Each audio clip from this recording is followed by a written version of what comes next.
the shortage that has seen the palm prices hike to a high of over 240 shillings per litre in some parts of the country. Amani National Congress Party leader Musalia Mudavadi questioned why there is shortage in the country, yet the neighbouring country of Uganda is operating normally. Noting that the fuel used in Uganda passes through Kenya, Mudavadi said it beats logic why Kenyans are suffering at the pump. And Deputy President William Ruto has urged Kenyans to reject the Azimio la Umoja coalition, saying the move will help end the politics of conmanship in the country. DP Ruto regretted that opposition leader Raila Odinga thrives in the politics of deceit.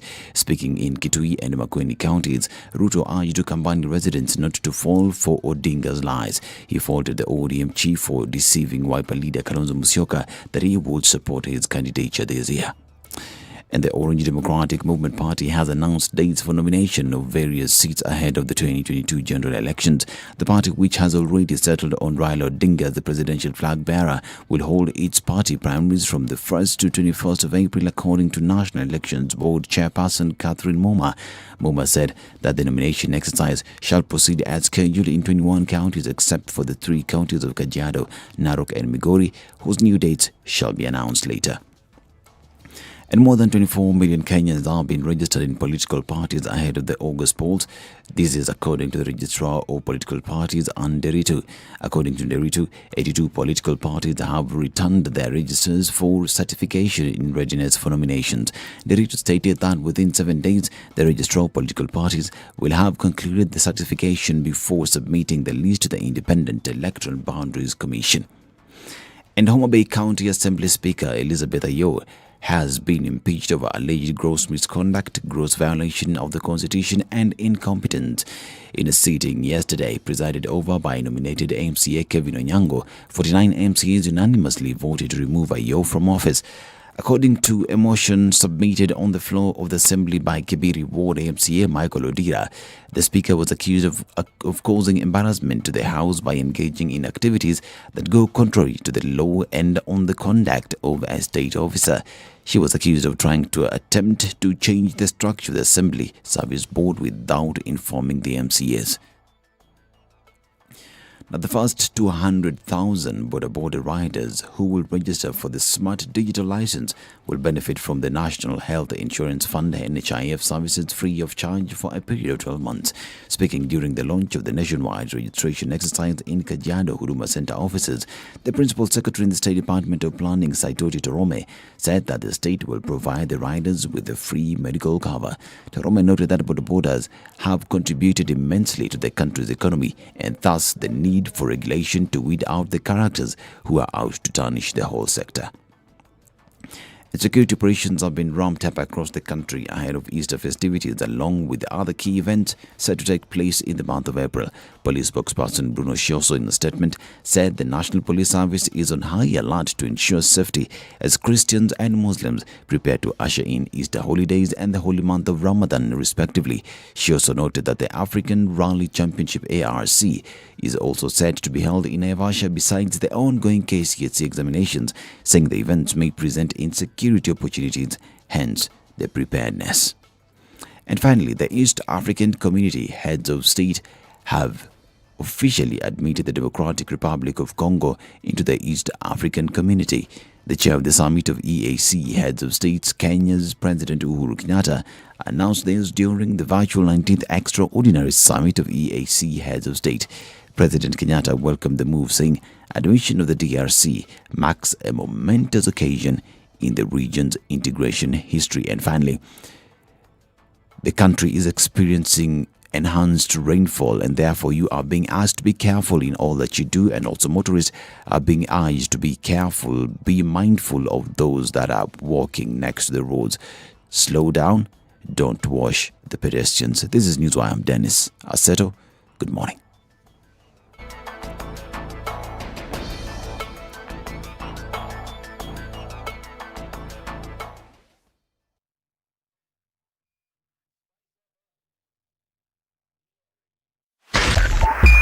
SpiceFM, Nyeri.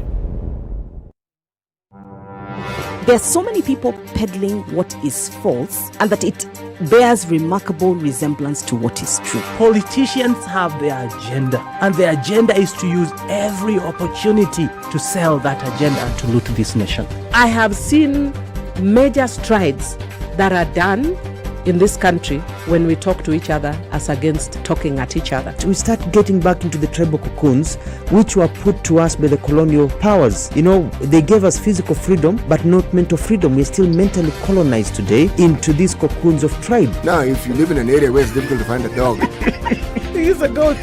I kid you not. in which part of this country is it difficult to find a dog? So that you resort. Afande umbo yako iko na hii ni umba special. This is the Situation Room, the only way to start your day.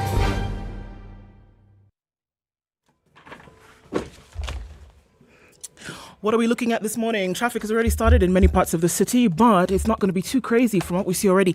The rains have come down, and that means that it's going to take us a while to get through in some of these areas, building up on the Thika Superhighway, coming off Mombasa Road as well.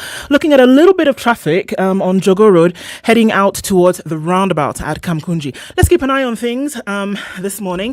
SpiceFM KE on Twitter. Text 40127. Let's keep things moving this Wednesday.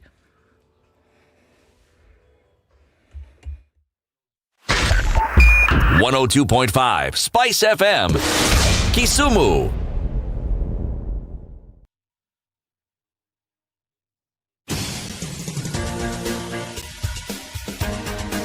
This is the Situation Room, the home of hard-hitting political commentary and penetrating insights about the state of the nation. This is a talk radio experience like no other. The Situation Room, a place for hard truths, debates, and elevated conversations. The Situation Room, witty, political, engaging, deep, controversial. In the room, we have C.T. Muga, researcher, academic, seasoned political observer, a fountain of wisdom in these politically uncertain times. Ndu Okoh, Nigerian by birth, Kenyan by choice, communications expert, Pan-Africanist, a truth seeker and believer in people power, and Eric Latiff, agent provocateur, the man in the chair, seasoned journalist, news hound, a man who believes in punching up, not down.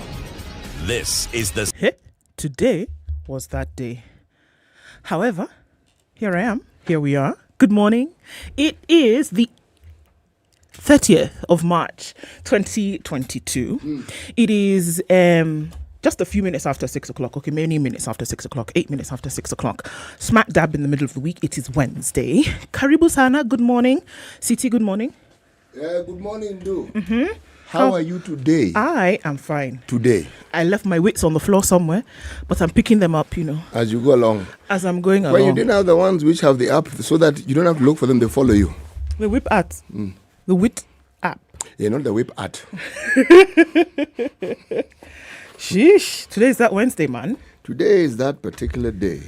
That day that usually comes before the Thursday. In the middle of the week. Buana. Middle of the week. So realize should come at least on the weekend. Wednesday can try coming after Saturday. It could be useful. First of all, after Sunday, it's even better. City, how are you? This cold weather, It's nice. yes, it's not treating me as badly as the other cold weathers. Yeah, because it's raining, but it's still it's kind of warm. So, these are good things, isn't It's it? when it gets chilly. That's when now, Problems. my body starts talking to me and telling me it's not happy with me. I am happy to see you. Thank you very much. I'm delighted to be part of your happiness. There you go. One Eric Latiff is not with us today, but he'll be here tomorrow. He's doing Eric Latiff things. I think there needs to be volume 1, 2, and 3 of that particular Eric Latiff thing, and we'll find out the details when he's back with us tomorrow. Karibuni sana to the Situation Room this morning. A couple of conversations lined up today. Today, we'll be talking about a crisis that is looming in the country in terms of what Kenya will be able to do in terms of feeding Kenyans. We saw that announcement that came from the Ministry of Agriculture yesterday, and it looks as though we're going into lean times in the country. Bless you. I told you. Wits on the floor. Excuse me. Bless you. Again. Asante. Then we're also going to be looking at the plight of farmers. This has been a conversation that has been in the limelight for a very long time in terms of, okay, guys, are we going to be able to take care of farmers in terms of protect what they put out, in terms of provide for them for what they input? Are we going to be able to subsidize as government? Is it going to be made easier for them to ply a trade? And then be able to support the economy, because we know that a significant chunk of the economy comes from agriculture. So we'll be looking at that at 7 o'clock. And then 8 o'clock, we'll talk about this food crisis that Kenya might be going into in the next few months. And it doesn't look like happy pickings. But we'll look at that in detail. So those are the conversations lined up for you today. And we'll be talking about those as well as many other things this morning. As we normally do, let's kick off things and see what the COVID situation is in the world. 485,550,064. That's the tally of COVID-19 cases worldwide. We're looking at unfortunate 6,156,709 deaths having occurred over the last 2.5 years. Let's look into Kenya. 12 new cases from a sample size of 4,661. Positivity rate of 0.3%. 16 recoveries. 1 recorded death, which has been the first in a long time. And, so we're still looking at these numbers. And here we are still saying, come out and get vaccinated. And, one of the interesting things that we've seen over the last 24 hours is that, folks are not out getting vaccinated because there is the belief that COVID is a thing of the past. Doesn't exist anymore. So, why protect myself from it when we're no longer talking about it? So this is a worrying thing. The Ministry of Health is still adamant, saying, no, guys, come out and get vaccinated. So some of the other stories that we're looking at coming out from the world in terms of COVID. The big question, of course, still, why is China locking down its cities? And we said, how serious is the current wave? Is China's policy changing? Are they doing something different? No, they're just being careful about what is happening concerning COVID in the country. UNICEF put out a report yesterday, and they said that COVID is still affecting 400 million pupils around the world. And this is COVID closures. Schools in 23 countries with 405 million pupils are still partially or fully closed because of COVID. This is according to the United Nations Children's Fund. It estimates that 147 million children have missed at least a half of their in-person schooling. Some vulnerable children, especially girls, have not returned to those schools that have reopened.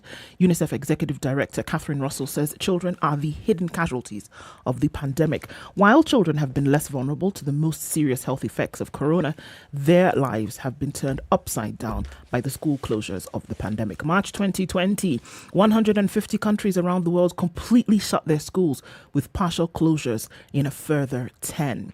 2 years later, 19 still have some of their schools closed. In further 4, the Philippines, Honduras, the Solomon Islands, and Vanuatu in the South Pacific, at least 70% remain shut. This proportion UNICEF categorizes as full closure. Doesn't look very interesting in terms of what's happening there. The children seem to be the hidden casualty of the pandemic. And that is what it looks like for COVID-19. We're going to take a look at the weather and then come and say hello to you. We see you already joining us online this morning in the Situation Room. We'll say hello and we take a look at the weather. And then, of course, want to hear from CT what, excuse me, I want to hear what the proverb of the day is. But before we do that, we'll hear the weather.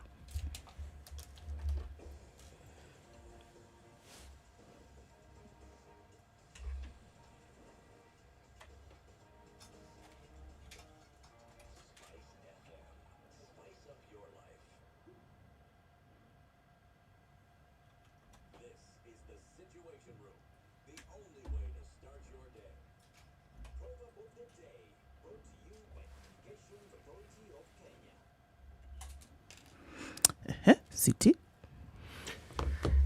Indeed. This is our last visit to the delightful country of Chad, landlocked, surrounded by all countries. In fact, it's interesting. Chad is surrounded by countries in the most unusual manner. When you say it's smack in the middle, it is. It has Nigeria. Yes. It has Libya. Yes. It has Sudan. There's Niger, just not too far away from the corner. Central African Republic. So, when you say, think of a country on this continent that is smack in the middle, it is Chad. But the thing that I found fascinating is what you were saying yesterday about the number of languages. Yeah. However, to the proverb, if a man wants to grow a long tooth, they should have a lip to cover it. If a man wants to grow a long tooth, they must have a lip to cover it. What isn't said is they must have an equally long lip to cover the long tooth. That is what is not said. But you can figure that one out yourself. Indeed. That one you can figure out yourself. Okay. Yeah, it's true. Cover matters. Yes, if you must grow a long tooth, then you also must grow a long lip. Well, there you go.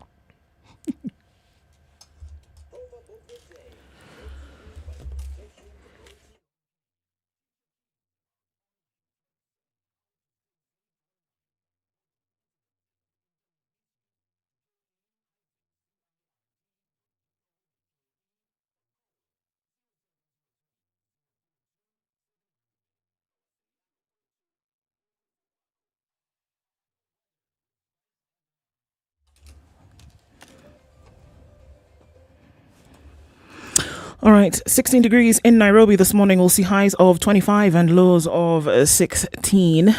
Showers in most parts of the city today. Nakuru at 14 is mostly cloudy, highs of 26 and lows of 13. Nyeri is partly cloudy at 13, highs of 24 and lows of 13.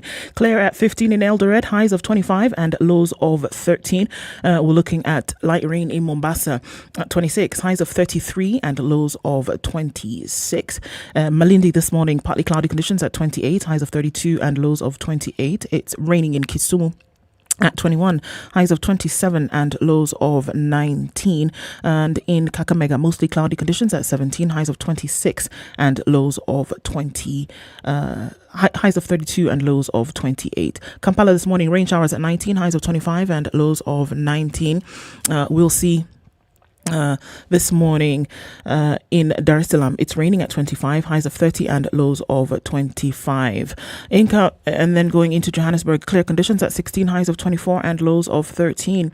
While in Lagos, partly cloudy conditions at 27, highs of 33, back down to lows of 27. And Kinshasa is mostly clear this morning at 24. We'll see highs of 34 and lows of 24. All right. Into Beijing, it's mostly sunny at 7, highs of 11 and lows of 2. While in Paris, clear conditions at 9, 14 will be the high and lows of 7. While in London, it's cloudy at 7, highs of 10 and lows of 2. New York, 2 degrees, highs of 3 and lows of -1.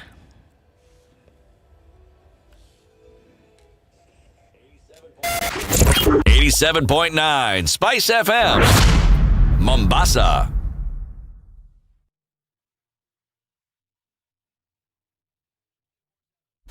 Classic soul, R&B, smooth jazz, neo soul, and nostalgic ballads. Make some noise. Yeah. You're listening to Spice FM.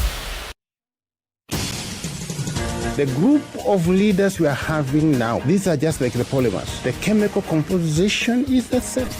Are you corruptible? Hopefully not. And maybe that's part of the problem. People who have done about 300 speeches and they're not saying anything. What makes you think that they will come in with something really dramatic? Don't miss out on the latest from Kenya's biggest conversation. SMS TSR to 22840.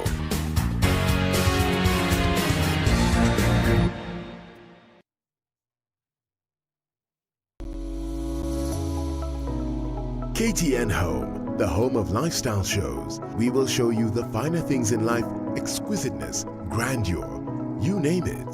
KTN Home brings you Art of Living every Sunday at 6:30 p.m., whereby Nile and Tay takes you through the hidden gems, exquisite homes, and even better, gives you tips on decoration, designs, and how to make a beautiful home at the end of it all. You don't have to wish for that superb home while you can make one. KTN Home, the home of lifestyle.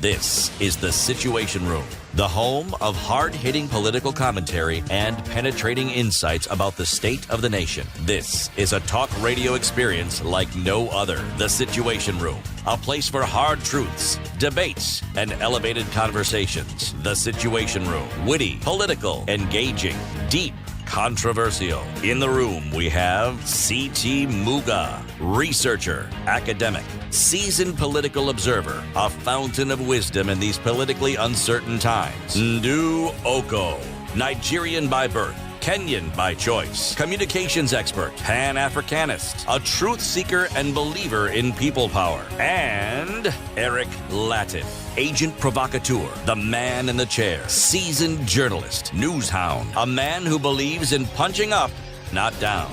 Okay, so here we are. A little bit of confusion here and there. All right, so I just want to say hello to you all this morning. Thanks for joining us. MCI is tuned in. Grand Mula Kaiser in the studio this morning as well.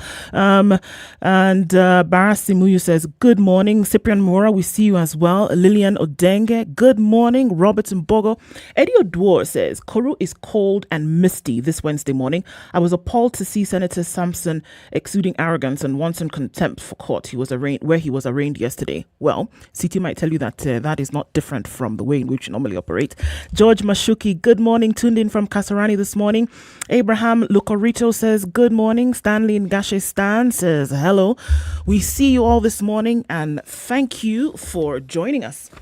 All right, let's take a look at what's happening in the news this morning across the papers. KCPE still coming off the dregs of that. And CT, what have you got? I have very many things. But the thing that has caught my attention, and the one I want to look at, is something fairly interesting. Mm-hmm. It's a positive story. And the positive story involves our national carrier, Kenya Airways. Mm-hmm. Okay. Kenya Airways, as we know, has been in the doldrums for the longest of time. Things which, any which way you looked at it, something untoward was happening. Yeah. That seems to have changed, and we have taken a turn for the better. Okay? Mm-hmm. Now, let me explain the better.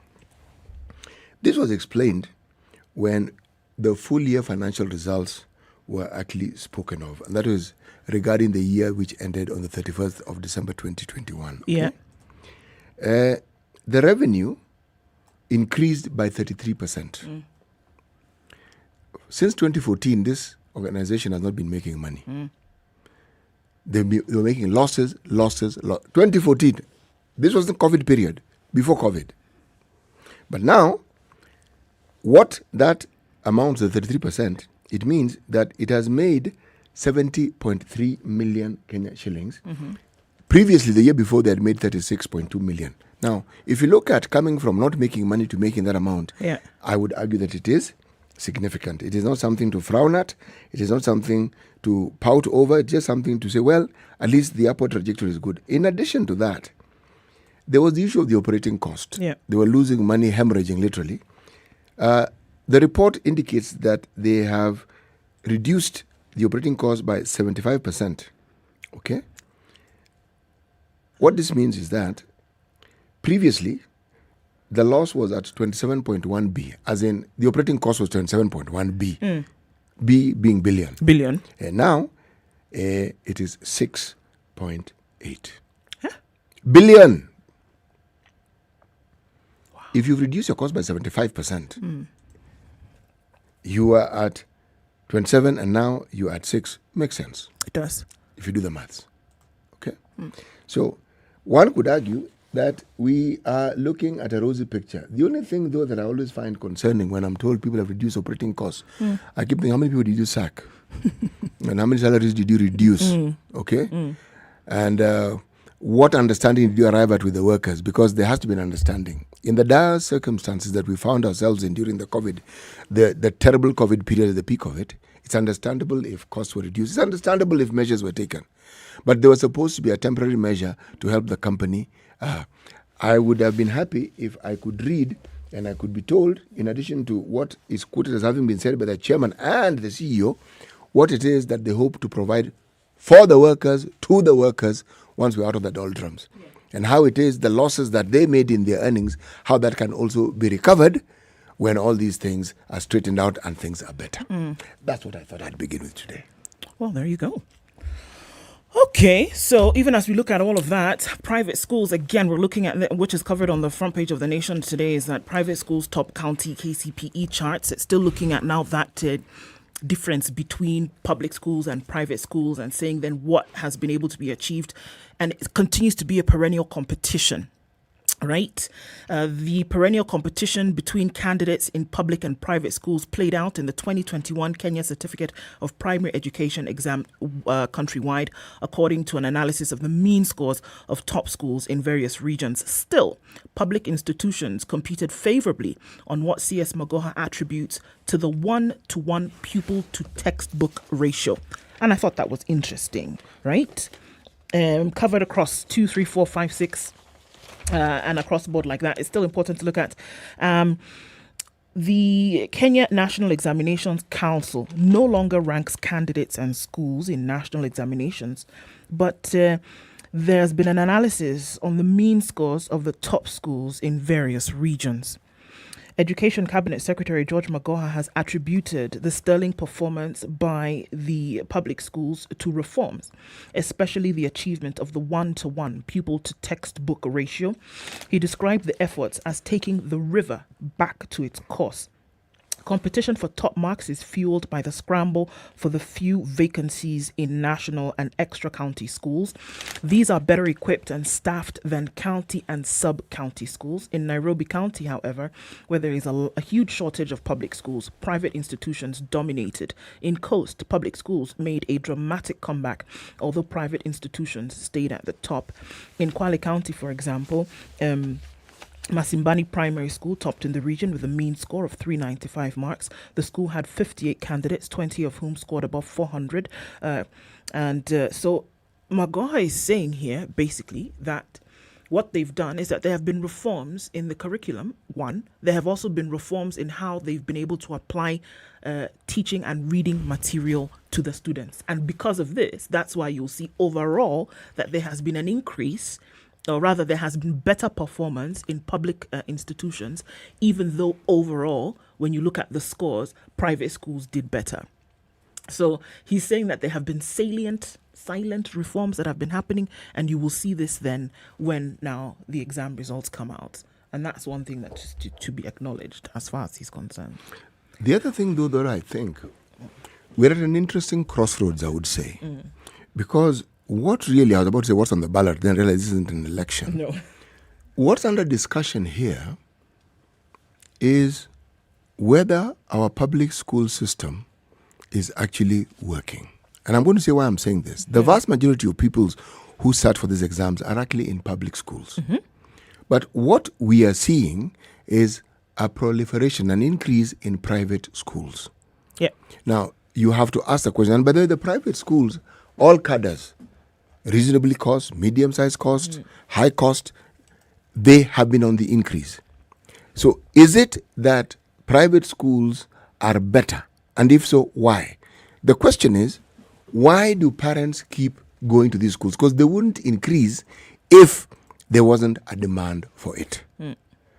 The whole question of discussing our public school system and the direction in which it ought to take, because, as I said, it caters for the largest number of would-be students in this country. But it's like with the healthcare system. When you see a proliferation of private healthcare providers, it tells you something about the public healthcare service. Right. Now, both these services are crucial and critical to the lives of the citizens of this country. Not that people shouldn't conduct business, they should. But what is appearing when you have the sort of results that we in the media are glorifying is that the silent message is that the public schools are not the places to take your children. Look for a private school where they are likely to get a better education. That is the silent message. It is a silent message, but now, from what Magoha is saying, it's like he's trying to then draw people away from that. To say that what has been happening in public institutions is that there has been a reform, that you may not be able, that yes, you'll see buildings and structures and things like that coming up, but at the same time, what you will see over time, and then also from things like exams, which are markers of this, is that you will see overall there has been better performance, which means that there's better teaching, there's better knowledge, there's better understanding throughout the system, and then folks are able, learners now overall do better. Professor Magoha inherited a very difficult situation. He inherited it. And it is clear that he's doing his utmost to try and see how best this situation can be even made. Well, the bad situation can be eradicated and a better situation can be presented. It isn't easy. It doesn't matter how you look at it. It doesn't matter how often you smile and how often you talk about it.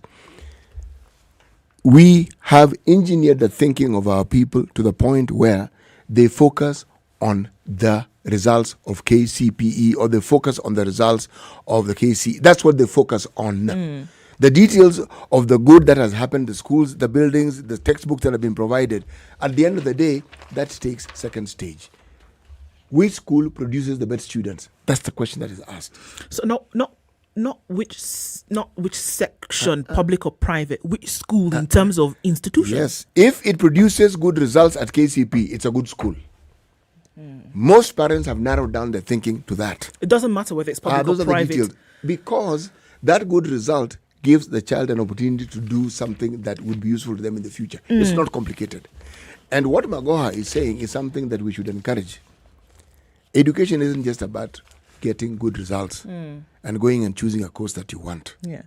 All the people who are in the Ministry of Education and other associated institutions are grown-ups. They've gone through this system and they understand it well.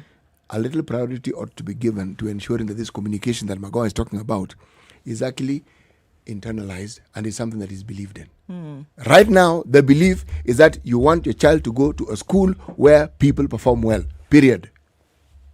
I guess that's it. It's 28 minutes to 7 o'clock. This is Kenya's biggest conversation. It's the Situation Room. We're taking a look at what's happening in the news, taking a look at the papers and what's making the headlines today. We're going to take a look at what's happening on the roads and then come back and continue with this. You're tuned in around the country and online as well. Karibuni-san as we continue.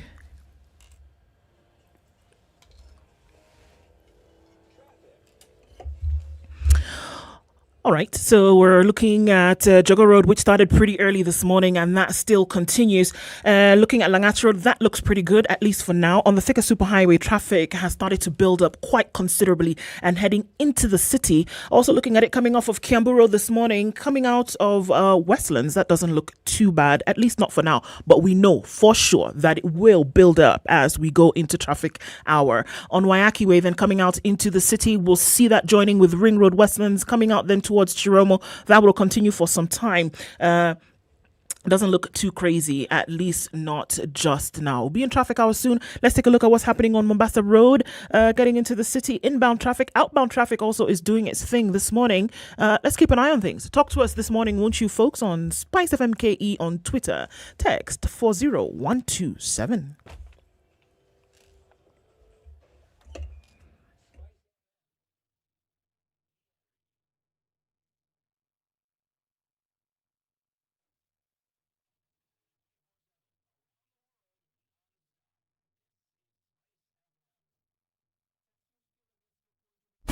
Classic soul, R&B, smooth jazz, neo soul, and nostalgic ballads. Make some noise. Yeah. You're listening to Spice FM. Mature, intelligent talk every morning.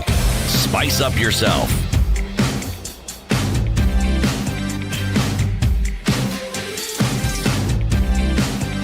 Mornings done right. 94.4 Spice Kenya's FM. biggest conversation continues, taking a look at what's happening in the papers. Okoh and CT Muga in the studio with you this morning. Eric off doing things of which we will write volumes tomorrow. Okay. 900 aspirants to fight it out as independents. Remember, we had this conversation before and said, okay, look, if it's not working for you at the part at your party, and when we say not working for you, that means you have not gotten the nomination, or you've seen the tide, you've seen the signs, and you as an aspirant probably will not get in. So what do? You cut and you head on the independent way.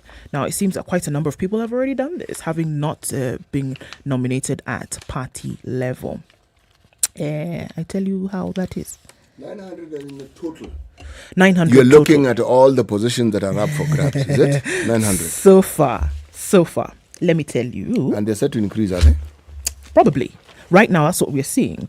More than 900 aspirants have so far applied to run as independent candidates in the August 9th election, amid fears that party primaries scheduled for early next month will be manipulated. So even before the primaries have happened, there is a je ne sais quoi. There is a taste in the air. Sorry. That's what je ne sais quoi means. Yeah, je ne sais quoi is I don't know. Please continue with the je ne sais quoi. Right. So there are signs, there's smoke showing that there's possibility that I will not get the nomination. So you know what I'm going to do? Cut to the chase really quickly. Go out as an independent. So far, 900 people have already registered as independents even before these primaries take place next month. Registrar of Political Parties Anne Derrito yesterday said that at least 650 applications have been cleared after submitting proposed symbols. According to the law, aspirants defeated during primaries, which should be concluded by April 22nd, can still resign from their parties and run independently. They will, however, have to register as independents by May 10th. In the 2017 general election, out of the 14,523 candidates, 4,000. This is over 20%, about 25% vied as independents. By close of business, March 28th, 2022, a total of 912 persons had manually applied to the ORPP, which is the Office of the Registrar of Political Parties, for clearance that they are not members of political parties. So I'm as an independent, out of which 650 applications had been processed and clearance letters had been issued.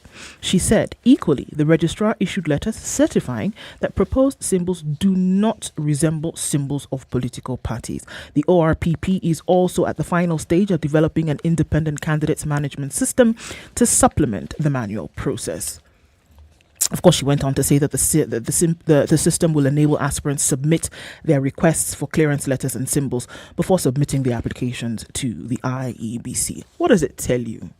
That already folks feel that the system within their parties is not going to be fair. So they, quote unquote, jump the gun and say, look, I'm going to register as an independent. Probably will give me more wiggle room to be able to vie. As they see it, it's not going to happen. You know, there's a truth that is not spoken often, and if it is, it isn't loudly enough. If you look at very many political parties, their manifestos, whatever legal documents they have that explain the totality of their wherewithal, they will have a clause that allows them to nominate. Whether it is through a delegate system, through direct, whatever it is, but they have that clause. But where they wrap a certain noose around their necks via their tongue is when they keep talking about democracy as in allowing the so-called electorate to determine who the would-be aspirants are, or in this case, the delegates of the party. See, the moment you allow that discussion in, it's a possibility, but it isn't the only avenue that parties have. Right. But it's spoken of so much so that when they actually nominate directly, why are they not letting us compete? So, again, parties, I think, are in a bit of some dire straits, in the sense that if you tell people in advance that you're going to nominate directly, my friend, there'll be an exodus. People need to feel that they have a chance of being elected within the structure of the party that is dominant in their regions. Even if they feel as though they have a chance. So we're saying that all of these quote-unquote defections, because you're essentially defecting from party to independence, right? Are we saying that right off the bat, folks feel that they're not going to get a fair shake at these nominations? So rather than deal with those murky waters of maybe, let me just... It's a combination of two things. Party nominations cost. All political parties, you are going to pay a fee that you pay to the party. And then there's oiling the machinery. That is a cost. And there is no limit to what it's going to cost you. You know so and so, you're going to organize this, you want a certificate. All these things cost money. But also significantly, if you do not attempt to vie on a ticket that is popular in your region, you've already cut your feet. You will be seen as a traitor, no less. Somebody who doesn't support the party that represents the well-being of that particular community, of that particular region. Where waiting for nominations and waiting for the outcome is useful, if you then jump ship, you can say, folks, I did venture.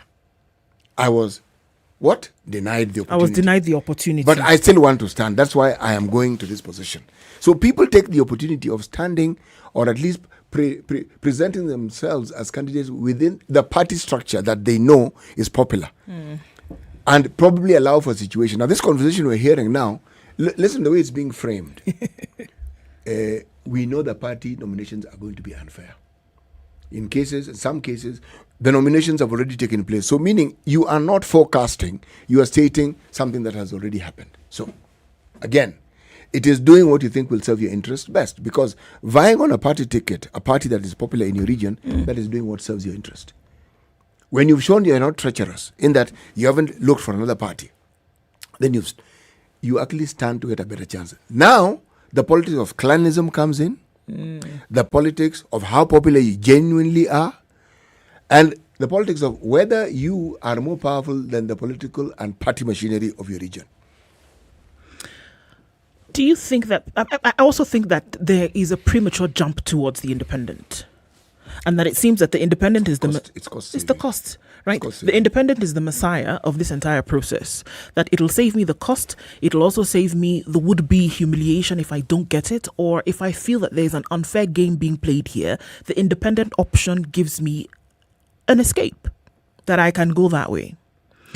900 and something, if we saw 14,000 plus aspirants in the last election, right, and 4,000 of them went the independent way, that is well over 30% going the independent way. So is there something that would point or indicate to a flawed or an unacceptable system, the manner in which political parties play this out political when it comes systems to are not flawed. primaries and the nominations? Political system is just political system. There's nothing flawed about them. That's how they function.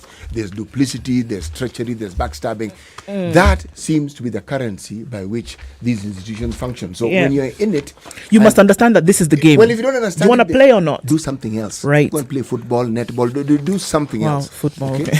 But even more significantly, ask yourself the simple question. When you look at the narratives that are being spun right now,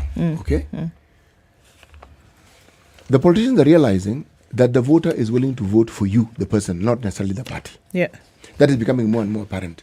It hasn't gained to the point where it is the popular mantra, but it is something that is worth taking a stab at. There was a time it was useless. You would not get anywhere, in most cases. As an independent? In most cases. Since the term independent came into being and was a structure within our electoral acceptability terms. But the truth is, right now, the voter seems to have shown, in some areas more than others. If you look across the country, why do you find that there's such a huge proliferation of these briefcase parties? There are many. Any individual who seems to think that they have some little following party, purple party, deep blue party, they are all over the landscape. Now the tractor party. And you'll have many more. And look, it's still early pickings, because you still have many chances to see many more of these come. Yes. Because everybody's looking for a stab at this thing. And what if I need to get from point A to point B and I need a vehicle to do this? We're saying that you want to be an aspirant, and a party's you'll come up with anything, for goodness sake, and we can see that coming up.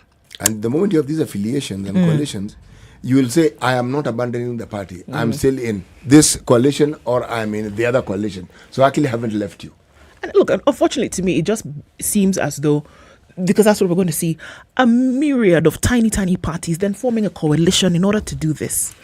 But for me, the missing thing here is it's not issue-based, it's not ideology-based, it's about how do you put a particular individual in a particular position for them to meet their own political aspirations. You know, that's a discussion that is ongoing. Remember, we had one Mr. Makali with us yesterday, and he brought up the same issues. I am of this view that we are framing the concept of issues, should we say, perhaps a little falsely. Yes. I think all this, the things we hear politicians saying are issues. They just don't fall into the category of straightforward political, straightforward social, religious, democratic issues that deal with statistics and deal with high-sounding words and the quotations of certain key individuals who died very many years ago, but whose names are still remembered for the things they said. None of those things. Why I'm saying they're issues is because even if it's entertainment, it's an issue.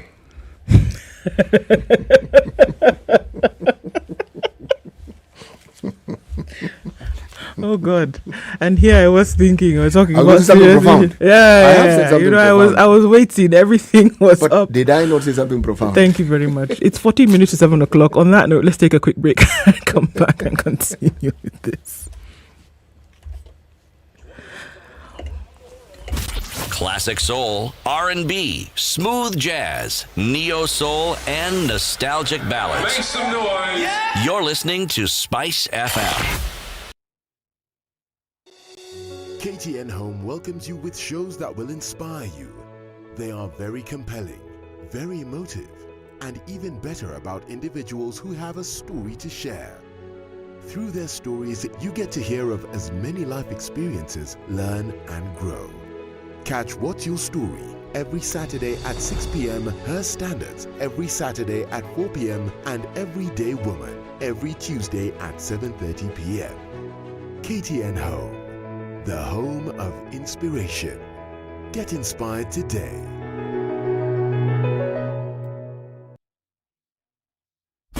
Classic soul, R&B, smooth jazz, neo soul, and nostalgic ballads. Make some noise. Yeah. You're listening to Spice FM.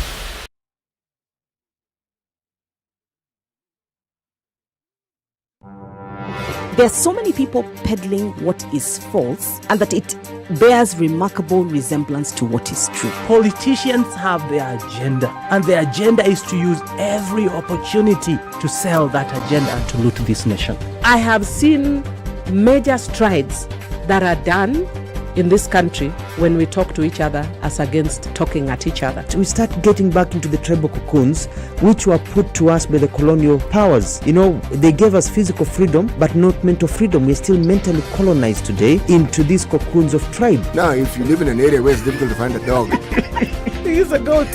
I kid you not. In which part of this country is it difficult to find a dog? So that you resort. Nafandi umbo yako iko na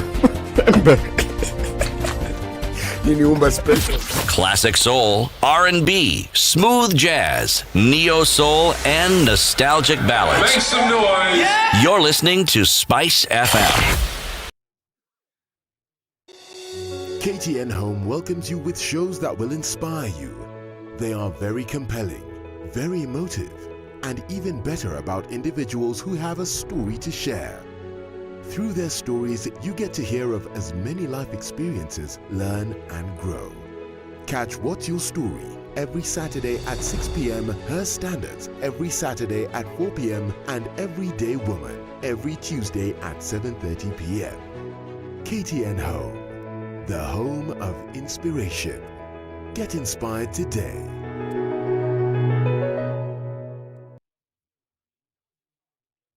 Mature, intelligent talk every morning. Done right. 94.4. All right, at 11 Spice minutes to FM, 7 o'clock, Nairobi. Kenya's biggest conversation continues. And Okoh CT Muga with you in the studio today. And we continue taking a look at what's going on in the papers. Now, something very interesting. Incoming government will take over all, not some, all of the unfinished projects. Now, okay. The state has been implementing Vision 2030, remember that, through medium-term plans. The national government will hand over all incoming projects to the new administration after the August general election.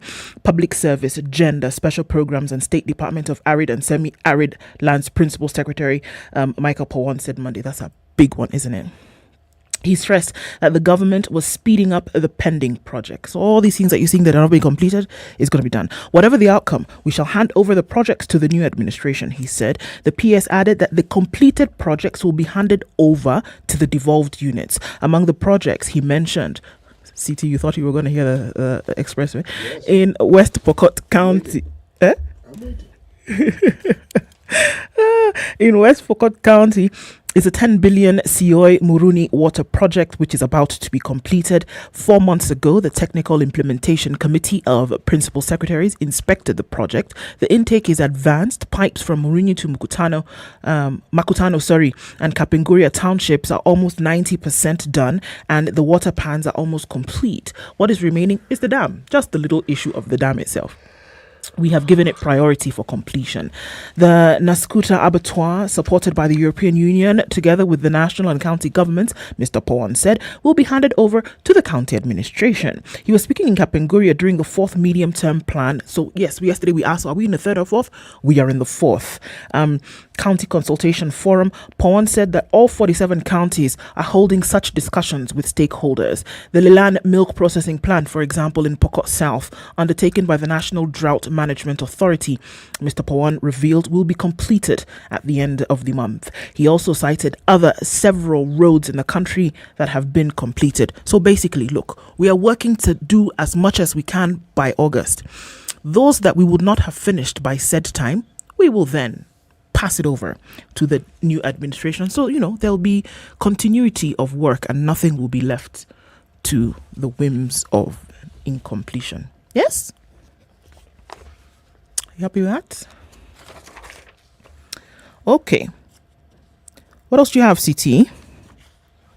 I'm just looking at this gory story of the man who died when he unfortunately fell into some rather hot liquid. Calabutino was his name. Okay? And he had just handed his colleague, according to the story, 50 shillings to bring him lunch at the factory. And he had ordered ugali and vegetables and boiled green grams and beans, okay? His job was to feed the metal pieces through a rolling mill into a blazing furnace. Okay. Now, while he threw some of the pieces, his glove got stuck on the metal, making the mill to pull him into the unforgiving machine and crushing him into pieces before dropping him into the furnace. The thing rolls and moves. So if it drags you into it, the process that what he was chucking in would follow is what he himself would also follow. Good Lord. Now, I am looking at this story, and this is what came about the Blue Nile's rolling mills in Thika. It highlights something fundamental about the safety measures that are taken when people are working in such industrial sites and such industrial complexes. In the absence of an accident, the safety measures would not be taken into account and they wouldn't even be a subject of discussion. But when such a thing happens and it's described in such a gory manner, then you suddenly realize that perhaps certain things that ought to have been done were not done. In terms of safety measures, for crying out loud. Yes. How do you ensure, because this is something that could have been foreseen, how do you then ensure that even if someone's glove is caught in the machine, that they themselves are not ushered onto the same path that the metal pieces he was feeding into the machine would have gone? How do you guarantee that? God. So, I mean, his death didn't need to happen at all.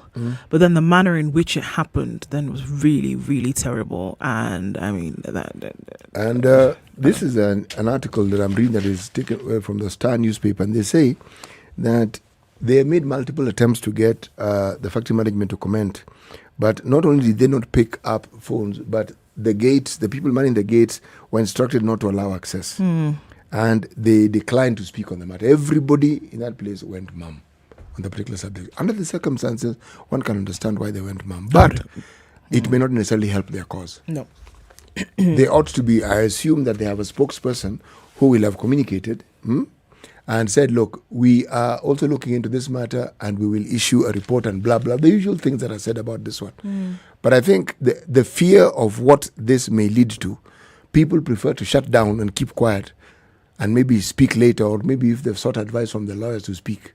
But this is an industrial matter that requires attention. One. Two, there has to be compensation for Kalabutieno. Is there talk of such compensation right now? It's within the law, because you cannot have a factory where people work and it's not insured. It's an insurance matter. And even as you're speaking of this, when I think about as you do stories and back and forth, the sector in terms of protection for its workers across board, this is one in Thika. What about those in other parts of the country in terms of protective gear and equipment, in terms of putting measures and standards in place to make sure that people have been protected? How many people have lost their lives, lost their limbs as a result of working in areas that have not been protected, or that the proper measurement requirements have not been put in place? How many people actually go ahead to get this compensation? Because this is going to be a long, drawn-out fight. From the beginning, you can see. It shouldn't be, but it will. You see, the DCI were on the scene, and they also asked the the officials, they asked the human resource and the company directors to report to make a statement. And off the bat of this particular story, they're saying they're treating it as a matter of a normal accident at a workplace. There's nothing normal about this. This is not normal. Normal means it happens regularly. All the time, yes. Right. This doesn't happen regularly. Neither should it. Oh, no. It shouldn't at all. And even when something goes wrong, one ought to hear of the safety measures that had been put in place to ensure that this doesn't happen. This gentleman was 34 years old. Very young. Comes from a place called Kogony, which is just outside Kisumu town, the airport area, okay? Came to the city after after Form 4. That was 10 years ago. So this is somebody who was young and just trying to figure out what to do with his life. Anyway.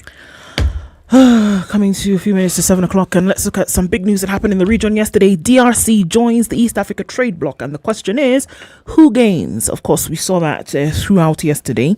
The Democratic Republic of Congo, DRC, where there's Kinshasa and Lubumbashi City, that DRC, has joined the East African Community as its 7th member, massively expanding the territory of the trade bloc and giving it access to the Atlantic Ocean, and greatly increasing the numbers of French speakers in what began as a club of former British colonies. What changes immediately? Congolese lawmakers still have to ratify EAC laws and regulations before they come into effect. Congolese citizens wishing to visit other member countries of Burundi, Kenya, Rwanda, South Sudan, Tanzania and Uganda without a visa may need to wait a little longer, because full integration could take months or even a year. Why does DR Congo want to be part of the EAC? They applied for membership 2019, hoping to improve trade and political ties with its East African neighbors. It will allow Congolese citizens to travel freely to other countries, and trade will become much quicker, simpler and cheaper, which should benefit businesses and consumers in all countries. The country shares borders with all the EAC members apart from Kenya, and hopes to attract more investors from the region. Joining the bloc gives DR Congo better access to facilities such as the Indian Ocean ports of Dar es Salaam and Mombasa. Import taxes for goods accepted as being made in DR Congo will be improved or greatly reduced.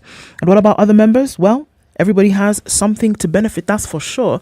We're looking at resource and mineral rich DR Congo in terms of what has been done in the past.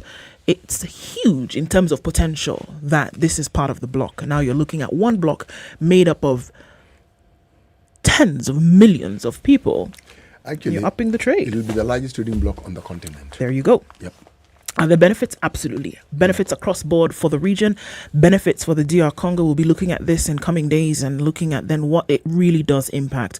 We're coming seconds to 7 o'clock. It's Kenya's biggest conversation. This is a Situation Room with Okoh and CT Muga in the studio with you. We come and talk about the plight of farmers after 7 o'clock and see what is being done, what ought to be done, and what will be done.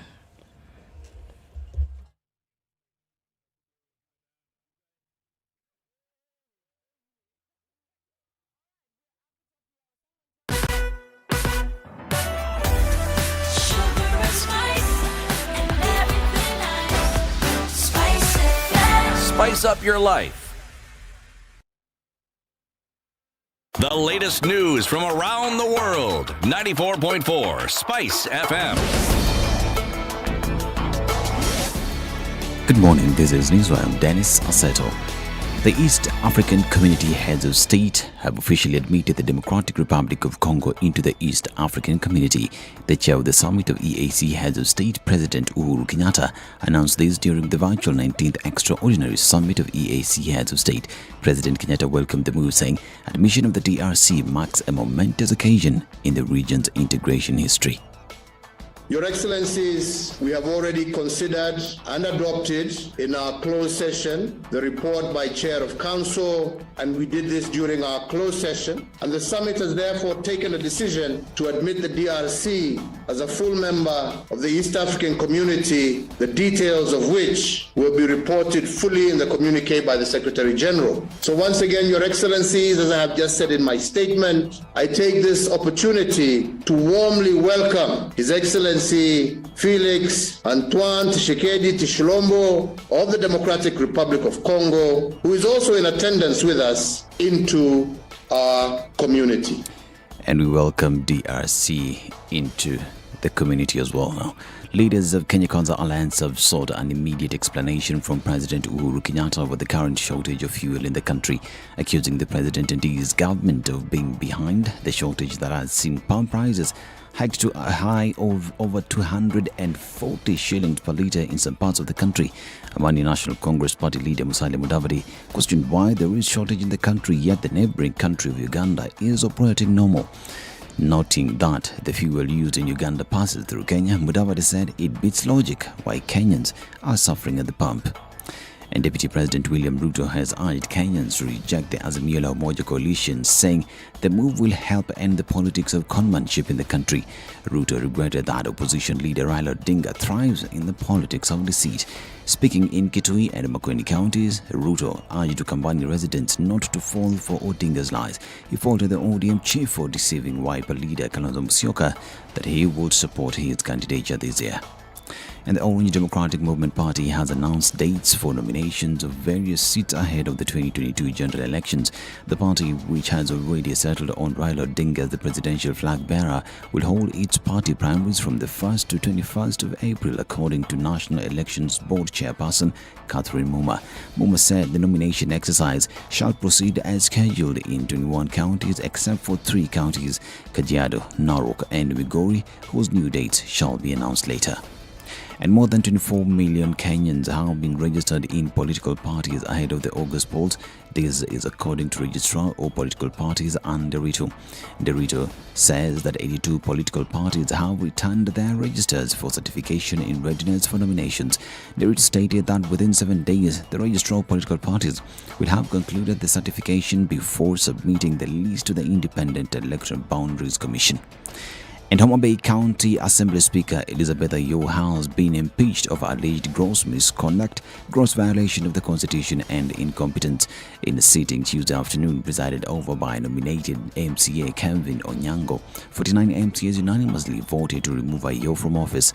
According to a motion submitted on the floor of the Assembly by Kibiri Ward MCA Michael Odira, the Speaker was accused of causing embarrassment to the House by engaging in activities that go contrary to the law and on the conduct of a state officer. She was accused of attempting to change the structure of the Assembly Service Board without informing the MCAs. And the first 200,000 Boda riders who will register for the Smart Digital License will benefit from the National Health Insurance Fund services free of charge for a period of 12 months. Speaking during the launch of the nationwide registration exercise in Kajiado Huduma Center offices, the Principal Secretary in the State Department of Planning, Saitoti Torome, said that the state will provide the riders with a free medical cover. Torome noted that Boda riders have contributed immensely to the country's economy and thus the need for regulation to weed out the characters who are out to tarnish the whole sector. And security operations have been ramped up across the country ahead of the Easter festivities, along with other key events set to take place in the month of April. Police spokesperson Bruno Shioso in a statement said the National Police Service is on high alert to ensure safety and as Christians and Muslims prepare to usher in the Easter holidays and the holy month of Ramadan respectively. She also noted that the African Rally Championship is also set to be held in Naivasha besides the ongoing KCSE examinations, saying the events may present insecurity opportunities, hence the preparedness. This is Newswire. I'm Dennis Aseto. Good morning.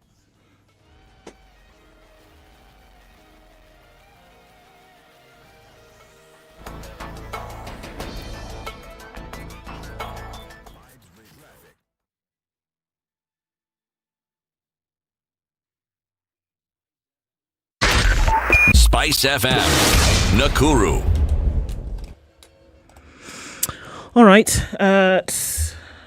A few minutes after 7 o'clock, what are we looking at? It's building up on Uhuru Highway, and that's getting into the city and then out towards Westlands.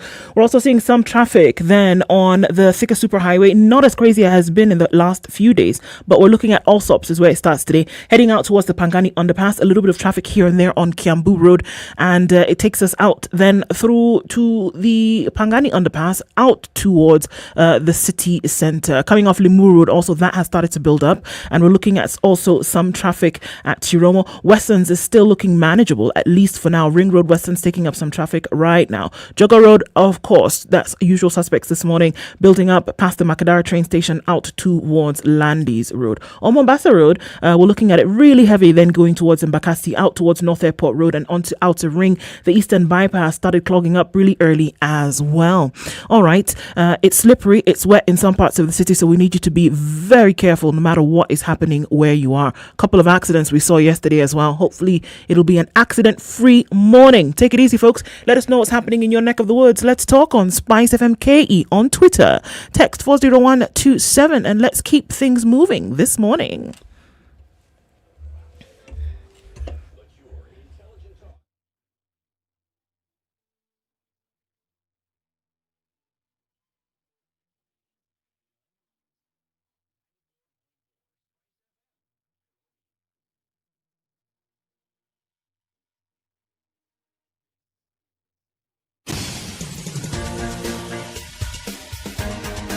This is the Situation Room, the home of hard-hitting political commentary and penetrating insights about the state of the nation. This is a talk radio experience like no other. The Situation Room, a place for hard truths, debates, and elevated conversations. The Situation Room, witty, political, engaging, deep, controversial. In the room, we have C.T. Muga, researcher, academic, seasoned political observer, a fountain of wisdom in these politically uncertain times. Ndu Okoh, Nigerian by birth, Kenyan by choice, communications expert, Pan-Africanist, a truth seeker and believer in people power, and Eric Latiff, agent provocateur, the man in the chair, seasoned journalist, news hound, a man who believes in punching up, not down. At 8 minutes after 7 o'clock on this 30th day of March 2022, it is the Situation Room, Kenya's biggest conversation.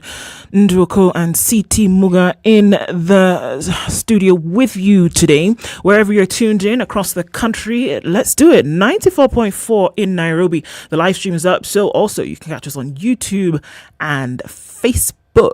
Talk to us also via Twitter, SpiceFM KE. We're kicking off the hour, and as we do that this morning, our guest is already in the studio, and we're talking about the plight of farmers. We'll talk to him in a bit, but before we do that, let's hear today's proverb.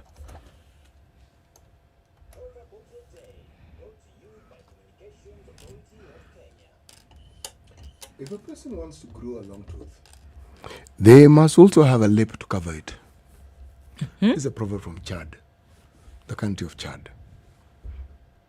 If a person, what do you desire to grow a long tooth? It's neither west, no east, no south, no north. It's bang in the middle of the continent. Yeah, it's actually right in the middle of the African continent. It is. If a person wants to grow a long tooth, best to grow what? Lip to cover it. Yes. I think, let me paraphrase it. In the unlikely event that you want to grow a long tooth, then unlikely it further by growing a long lip. If not, just stay where you are. Yes. Okay.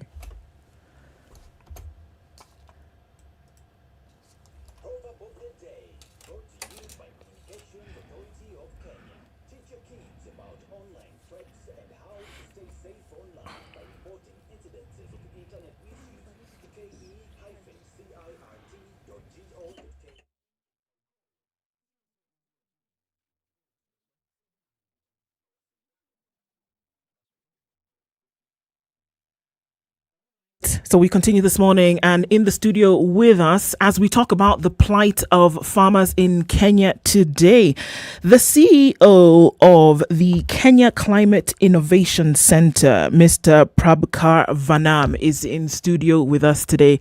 Prabhakar, good morning. Good morning. Pleasure to be here. Karibu sana. Thank you for joining us this morning. Good to have you here. And one of the conversations that we have often had in terms of the plight of farmers and what has been happening in the agricultural sector, it's about to even get bigger and bigger in terms of a conversation. So we're glad to have you in the studio today. Thank you for joining us in the hot seat today. And even as we talk about this, let's just get right off bat. What is the Kenya Climate Innovation Center, and what do you do? Thank you. Thank you so much for that. KCIC is one of the leading incubation center, as we call it, in the continent. We are in the business of providing or supporting enterprises, SMEs, MSMEs, the likes, including agriculture SMEs. We help them to grow their businesses. We help them to test their proof of concepts. Most often what happens is somebody has a fantastic idea, but that fantastic idea is not translated into some kind of sustainable product or service. So we are here to help them, handhold them by providing 5 broad services. We give them access to finance, where if somebody has an idea and they want to test it out and they need some financing to test that idea out. So we provide them some grants around up to $50,000 to test that idea. And then more importantly, we provide them business advisory services. We handhold them to take the idea to the next level, to test it, to be ready to go into the market kind of a thing. Then we provide access to finance, access to facilities, access to information. We also help them to address the policy issues. So basically, we are in the business of helping the SMEs grow their business into sustainable business while incorporating all the green interventions, climate change interventions. So far, we have helped around 1,800 enterprises in Kenya alone, across all 47 counties. Very happy that, all our portfolio, all the companies that we are supporting are evenly spread across all the counties. And just yesterday, we were opening up an office in Bungoma with in the county government with the county government's help. So we have offices in 8 counties now, which acts as hubs. And through these hubs, we kind of help the local champions out there who can come up and test their own products and be very innovative kind of thing. When you say SMEs and small businesses, do you have a leaning towards any specific type of business? Or is it any idea that has a leaning towards business that is brought before you? What criteria do you use to sift and determine that this is the sort of thing that we would be interested in supporting? And do you make it clear in whatever outlets you have as to what it is that you're actually looking for, so that when people come, they already know this is what you do and this is what you're looking for? Good question. That's a very interesting question. So as KCIC, we are supported by donors. Danida supports us, EU supports us, World Bank set us up. We have also been supported a little bit by FCDO, and there are a couple of foundations also who help us. So every program that we design has its own objectives, has its own outcomes that we are supposed to deliver. But broadly, as a center, we support 5 sectors. Agriculture is one of the major sectors that we support. Then we support water, waste, commercial forestry, and renewable energy. These are the 5 sectors that we operate. And within these 5 sectors, one of the key intervention that we do, or one of the things that we started when we started KCIC, we thought of doing is not to have a value chain focus. Let's not focus on flower value chain. Let's not focus on livestock value chain. So we go across as long as it is sectoral within the sectors, and as long as it is coming up with some kind of innovative green solutions. And we don't have, some programs have youth focus. We also have youth focus. We also have gender focus. But anybody who has an idea within these 5 sectors which has a green leaning, they are open to come, and we are happy to help them. So is there any kind of leaning specifically then towards agriculture? And if so, how then are we looking at helping farmers specifically, because they fall right into this category of, small scale, rather small and then medium-sized enterprises? Absolutely. Thank you for that question. Agriculture is one of the most important sector for this country. We all know that. I'm not here to tell you the statistics, but we all know it's the biggest contributor to the GDP. We all know it provides a lot of employment, informal and formal employment too, as well as it also employs women in the villages and all those things. So agriculture, we cannot neglect the sector. And within our 5 sectors that we operate, agriculture is around 60% of our portfolio. It shows the kind of innovations out there within the sector. It shows out there the demand for agriculture and agriculture technology related innovations.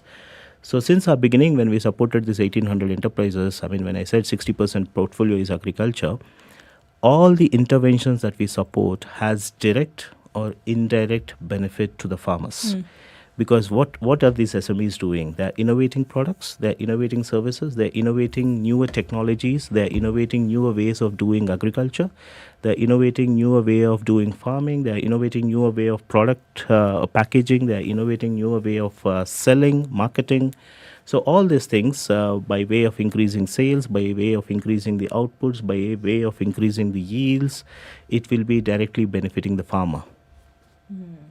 Okay, what are some of the issues that you've seen around the country? We know what we've heard, that people are complaining about so many things right now. We had people who burnt their coffee bushes. We had people who said, forget about this tea. We had people who said the yield for the harvest for maize over the last few years is incomparable to what it was before.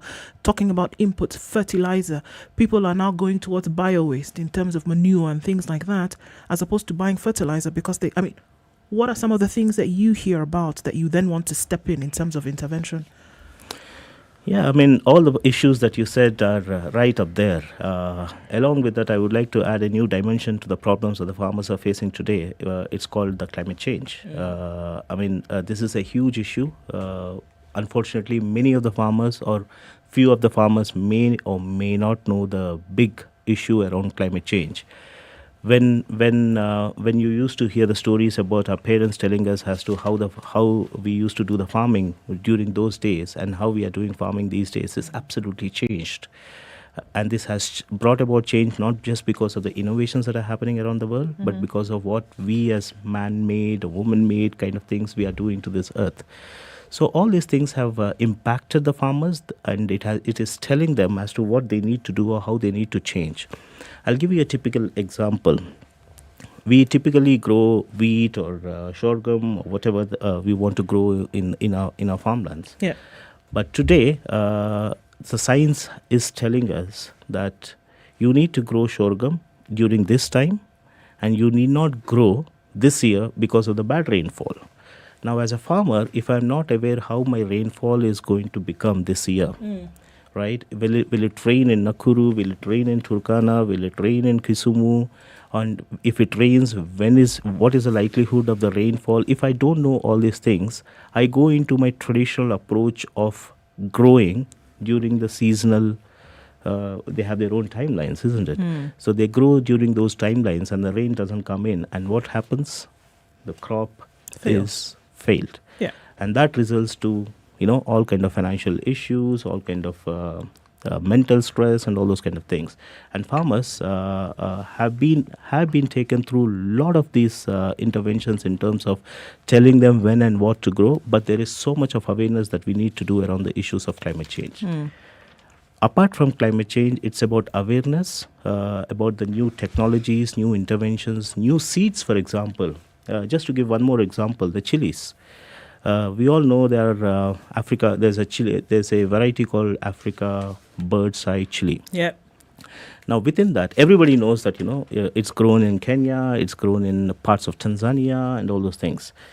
Now, as soon as we know this is Africa bird's eye, we just pick it up, we start to grow it. But not many farmers or not many people out there know there are at least 60 varieties of that particular Africa bird eye variety. Now, we don't know as farmers which quality of seed to be picked up depending on what kind of soil quality it is, what kind of environment we are talking about, what kind of rainfall is predicted, and what kind of market linkages are available for what kind of varieties. So it's about awareness about these things. Number 3 is about technology. How do we enhance the farmers? How do we give them the tools, the techniques, the equipments, we are talking about all kind of IT things, information. How do we give them all these things so that he or she can be better prepared to kind of grow the crops which will give them the maximum yield, output, as well as market? It looks as though we're talking about then the invitation of technology. And when anybody hears that, then the issue of cost comes into play.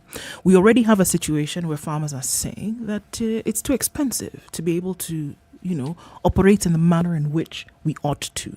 And now here are these suggestions that we're saying. Include technology, which, look, it makes perfect sense. Include technology in order for you to be able to tell what your crop yield will be, for you to be able to tell when it's going to rain, when it's not going to rain, for you to grow the right crop at the right time. Should you then plant and grow a drought-resistant crop? Should you then grow crop that doesn't need as much in terms of irrigation? Should you then grow crop that needs little water? Now, in order to do that, as you're saying, then you need the technology. The technology, for a lot of people, undoubtedly in their minds, would be cost. There's a cost implication. Folks are not at the place where they're looking to spend more money. So how do you then deal with that? Not just reluctance, inability to spend more, and what you're looking for is a better output, but you don't have the input in terms of the capital. Brilliant question. Yes, a lot of farmers ask this question as to, yes, I want to become tech savvy. I want to know the information proactively instead of burning my crop, but I don't have funds to do it. That's where centers like KCIC comes into play. That's where there are many incubation centers out there in the country, many facilities which kind of provides this information free of cost actually to the farmers in terms of what's happening in terms of drought. I'll just give another example. There's an institute here right in the heart of Nairobi and Gigiri called ICRAF, the World Agroforestry Center. Now that center came up with some brilliant tools, brilliant IT products. If you just log on to their portal, and it's all freely available, there is no cost to it. You just click on it based on the location you are in this continent of Africa, not just Kenya. It will tell you what kind of crops you can grow, what kind of innovations that you need to do. Depending on the location that you are in, it will tell you which is the best suited in terms of the soil, in terms of the climatic conditions and various things. Now, it's about this awareness, about this information that the farmers are, unfortunately, few of them are are aware, but many of them are not aware. That's number one. Number two, there was always, in Kenya, there was always this concept of cooperatives.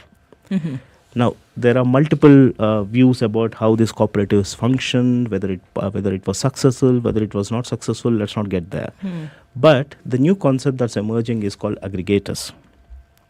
Now, I'm a smallhold farmer in my village. I co-opt with my friend or a neighbor here to come together, right? We form some kind of a association together. Not written association, but it's informal kind of an association. Right. Where we come together, where we kind of maximize on our inputs as well as on our outputs. I have a small farm land here, and I'll not be able to bring in all these technological interventions onto that land. I'll not be able to bring my tractor to till it because it's not viable. But if I join hands, if we come together, then the output itself will also be interested to the purchaser. Yep. Because we are talking about not just 1 ton here, we're talking about maybe 10 tons, and a medium company might be interested to buy it at one go. So it's about aggregating.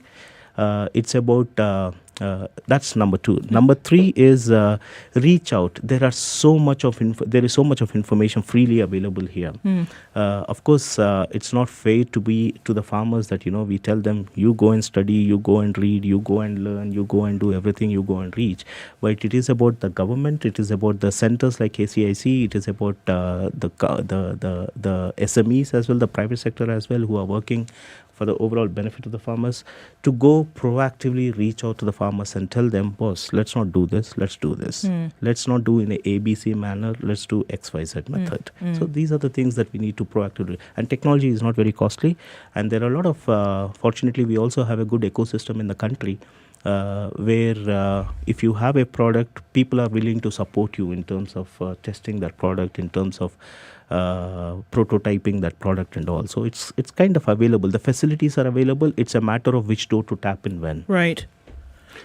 What would success look like? I mean, here you are, KCIC, you have this system, there are these individuals you support. At what point in that journey do you look at your efforts and determine that they're successful? What exactly has happened? Good. I mean, we should always start with an end in mind, isn't it? So at KCIC, the DNA is commercialization of the enterprises. Whoever we support, they have to be commercially successful. And what is the definition of commercial successful? When we are supporting an enterprises who has a product or service, we would like to see their products and services in Naivas, in Carrefour, in Tuskies and all selling with a fantastic packaging right next to the international brands, and they are able to garner their own market. And so far, KCIC, out of the enterprises that we have supported, very happy that around 60% of the enterprises whom we have supported have been commercially successful. And out of those 60% enterprises, it's been, the center has been there for 10 years. Since 10 years, they have generated around $70 million of revenues based on the sales that they've been doing, and it's only growing. In country. Okay. And a few of the enterprises whom we have supported have also done the exports. They've been exporting some products, they've been exporting some services, and people have been coming outside. We also provide this market linkages for them. People have been coming from outside to see how these companies are generating the product, what kind of innovative technologies are there, and how it will be useful to their own respective countries. So it's not just local, it's regional as well as international. Okay.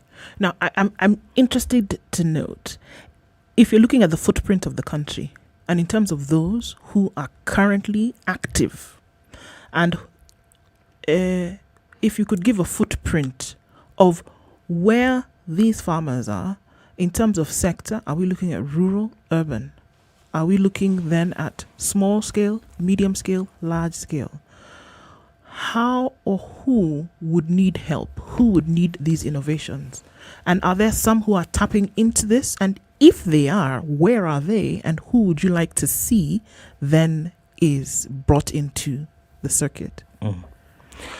Well, the small scale farmers are the most hit farmers, right? Because of various challenges that they face in terms of access to finance or access to facilities or access to various things.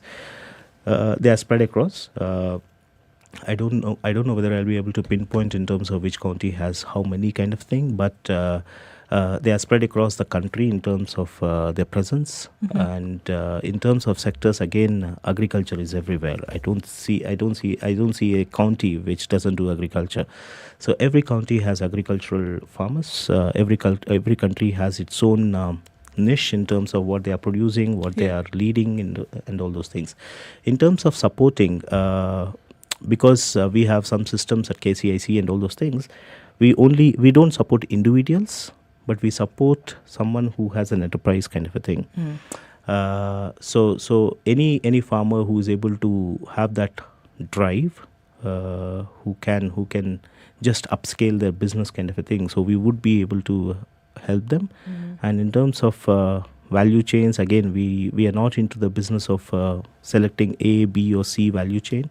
If it is agriculture, if it has some kind of innovative aspects to it, we are here to support across, irrespective of the counties, irrespective of the value chain. You mentioned something about the, this is my terminology, the green correctedness that the enterprises you support must have. So what are these indicators? What are the things that you look for? And if they don't have them, how do you work with people through a process of getting to this desired end? Excellent. Earlier, you mentioned about drought resilient seeds. Now that's a fantastic example of how do we integrate this green aspects into the regular business. Now we supported an enterprise here in Nairobi. Their business model is quite simple. The business model is they produce drought resistant seeds in a laboratory kind of a thing. They incubate it, the seeds, they quality test it, they QA it, and then they package it, and they kind of provide those seeds to the farmers. Now look at the impact of these seeds. When these seeds are taken by somebody, say for example in semi-arid region or arid region, instead of the percentage of your success goes up tremendously because they've been tested, it's drought prone, and the yield obviously will go up. So these are the kind of green interventions that we are talking about, number one. Number two, we talk about a lot of words about climate mitigations and adaptations kind of a thing. Now bringing in this information systems about weathers and all those kind of things. There's another company that we are supporting who provides some IT related services to farmers, right? Like you were asking the earlier question, farmers cannot afford it. Farmers need not put in all these IT gadgets in their farmland to know what's happening. So there is this company which kind of scans the weather systems, international, local, everything, and kind of predicts and tells when, what, how much rainfall is going to come, how is the drought situation in the country looking like, and various things, and it is available for the farmers to kind of get it.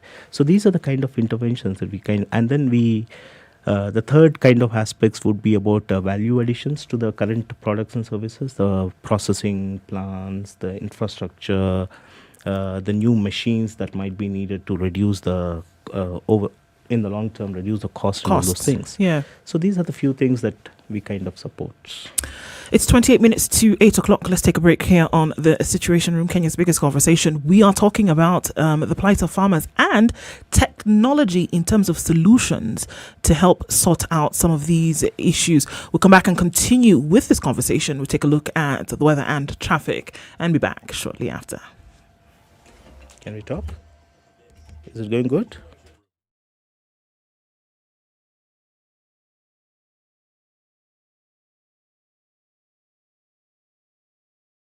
Thank you. The political class, the contestants, everybody is trying to outsteal the other. Remorse is not taught in any school. Manners is something you get from your mother. You don't get it from your political party. Why are we so unfocused as a country? Why are we spending money and resources? Yet we have real challenges in this country. This coronavirus pandemic should teach us one thing, that universal healthcare is critical. Because at this point, whether you have a medical card that covers you, it doesn't matter. It doesn't matter. This is the Situation Room, the only way to start your day.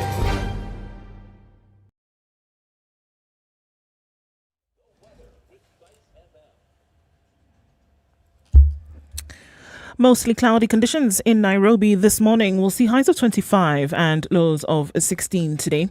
At 16, it's partly sunny in Nakuru, highs of 26 and lows of 13. 14 degrees and sunny in Nyeri, highs of 24 and lows of 13. In Eldoret at 16 degrees, it's sunny, highs of 25 and lows of 13 today. We'll see partly sunny conditions in Mombasa at 26, going to highs of 32. We'll see highs of 33 in Malindi, where it's sunny at 29, and we'll see lows of 27. Light rain in Kisumu at 21, highs of 27 and lows of 19, while in Kakamega at 17, it's mostly cloudy, highs of 26 and lows of 15. Out in Kampala, it's raining this morning at 19, highs of 25 and back down to lows of 19.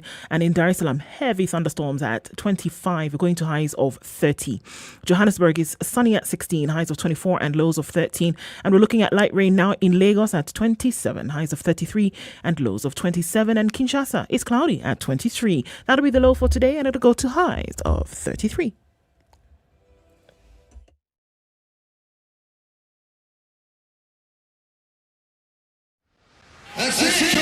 Mornings done right.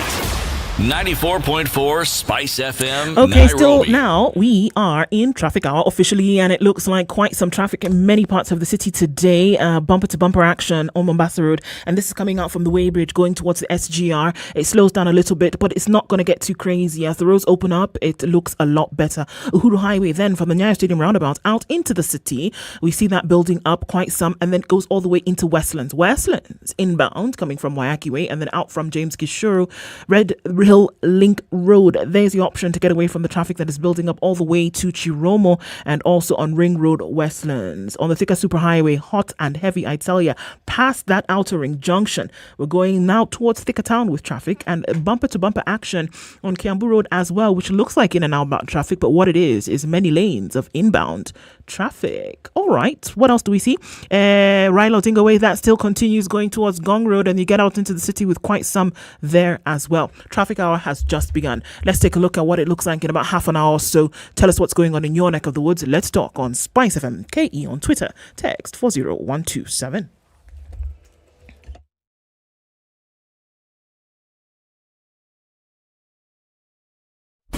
Classic soul, R&B, smooth jazz, neo soul, and nostalgic ballads. Make some noise. Yeah. You're listening to Spice FM.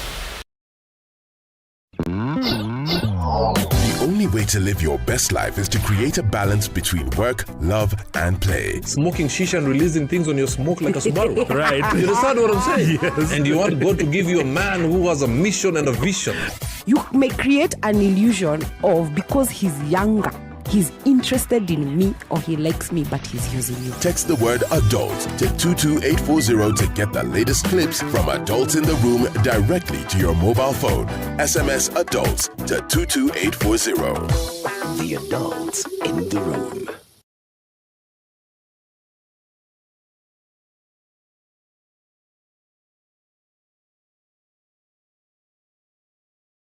Mature, intelligent talk every morning. Spice up yourself. At 23 minutes to 8 o'clock this morning, and we are looking at,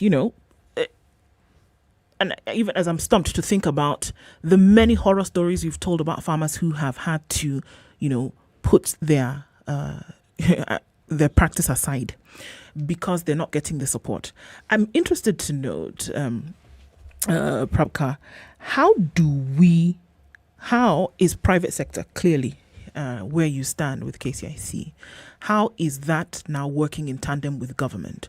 We know government gives subsidies in terms of every now and then, in terms of what every now and then. The caveat was there in terms of then what farmers can enjoy, quote unquote, in terms of what they can use to then ply that trade. We know that we have been told on many an occasion that government would make it easier then for farmers. And we insist on this agriculture because we've been told a particular percentage of the economy, I believe we're now at 23% of the economy directly from agriculture. Should it be more? Could it be more? Absolutely. Do you work with government to say, okay, guys, we've seen this can work. How can we now come together to make the situation better? Whereby it's possible agriculture could support the economy up to 50, 60%. We're doing a paltry 21 to 23%. Great. Important question that, because look at the history of the world. No country has been able to develop as much without the interventions of the private sector. Government is there to support, but government's role is to facilitate the development rather than being there kind of a thing. So it's the private sector who needs to take the lead, and that's where all our interventions that we are supported are all private sector driven.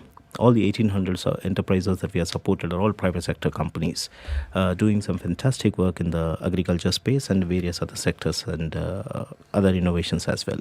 Now, private sector has a huge role, not just from the point of view of accessing these grants and doing some interventions at the farm level, but also the aggregation model that we are talking about, influencing the policies that are needed so that it can unlock the real value of the farmers who wants to bring in equipment from somewhere, who wants to sell a product at somewhere else, who wants to regulate the market in a much better way. Today's farmer, unfortunately, the value. Look at the process in which the farmer is involved. He struggles. He sweats to grow the farm. and then when it comes to output, he sells and then he is off. But the real business happens after he sells, he or she sells.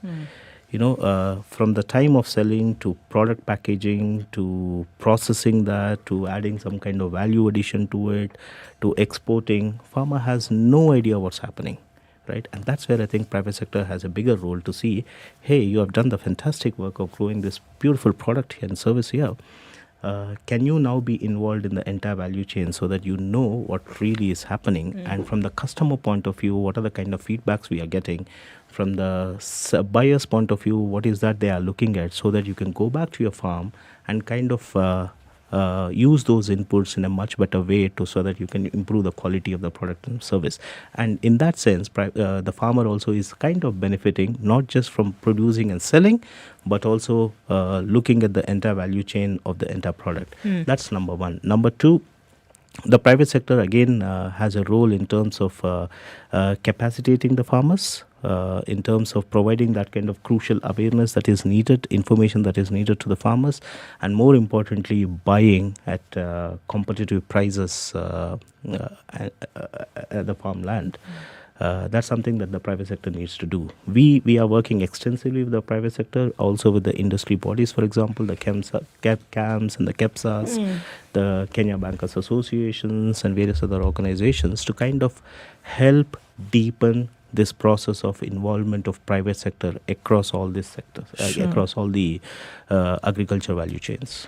As you look at it, can Kenya, with what it has, and when I say what it has, I'm talking about land, for example, agricultural land, seed resource, obviously farmers in terms of a resource.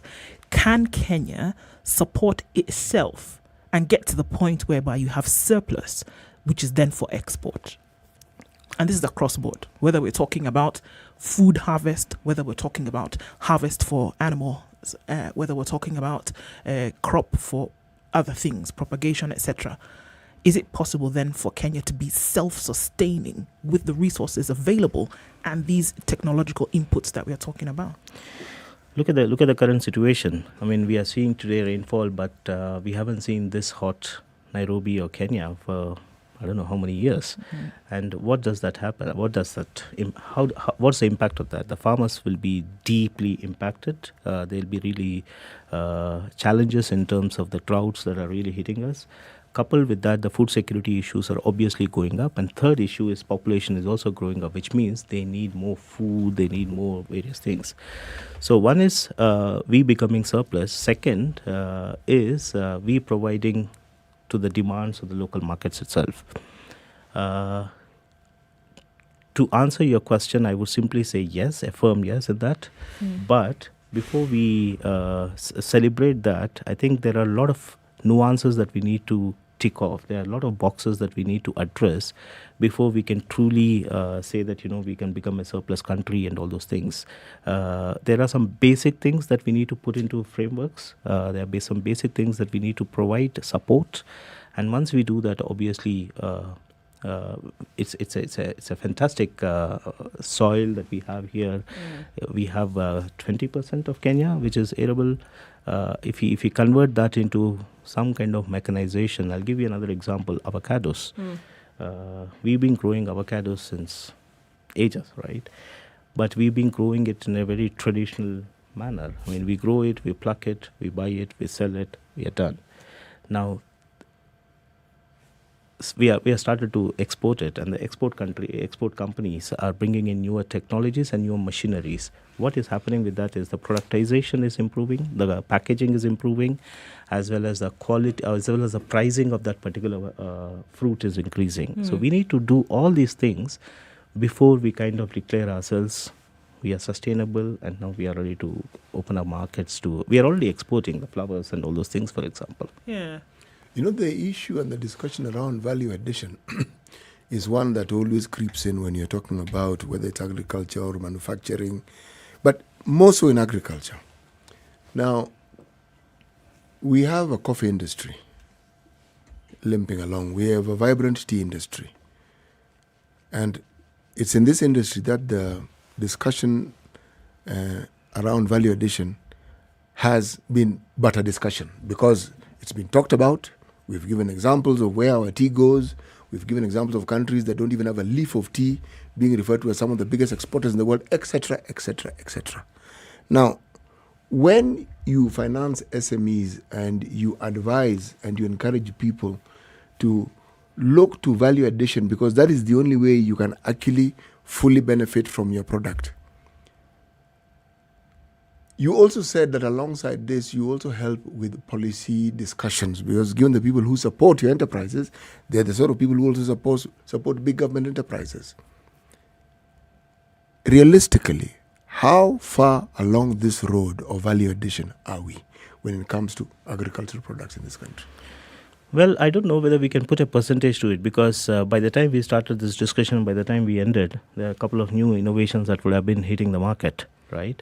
So it's about continuously updating and upgrading ourselves and changing to the conditions of this dynamic world. I mean, internet is such a powerful tool these days. Whatever happened in South Africa, whatever happened in Morocco, whatever happened in the European countries is available to us in next 2 minutes or next minute actually. So in terms of what we've been doing, we have come a long way from what we have been doing. But are we at the optimal way? I would say not yet there, but we are getting there. Why? I mean, there are many issues. I mean, the issues that we spoke about earlier, awareness and all those kind of things, which I don't want to go. And there are also issues about the policies and the reluctance. You know, we have also...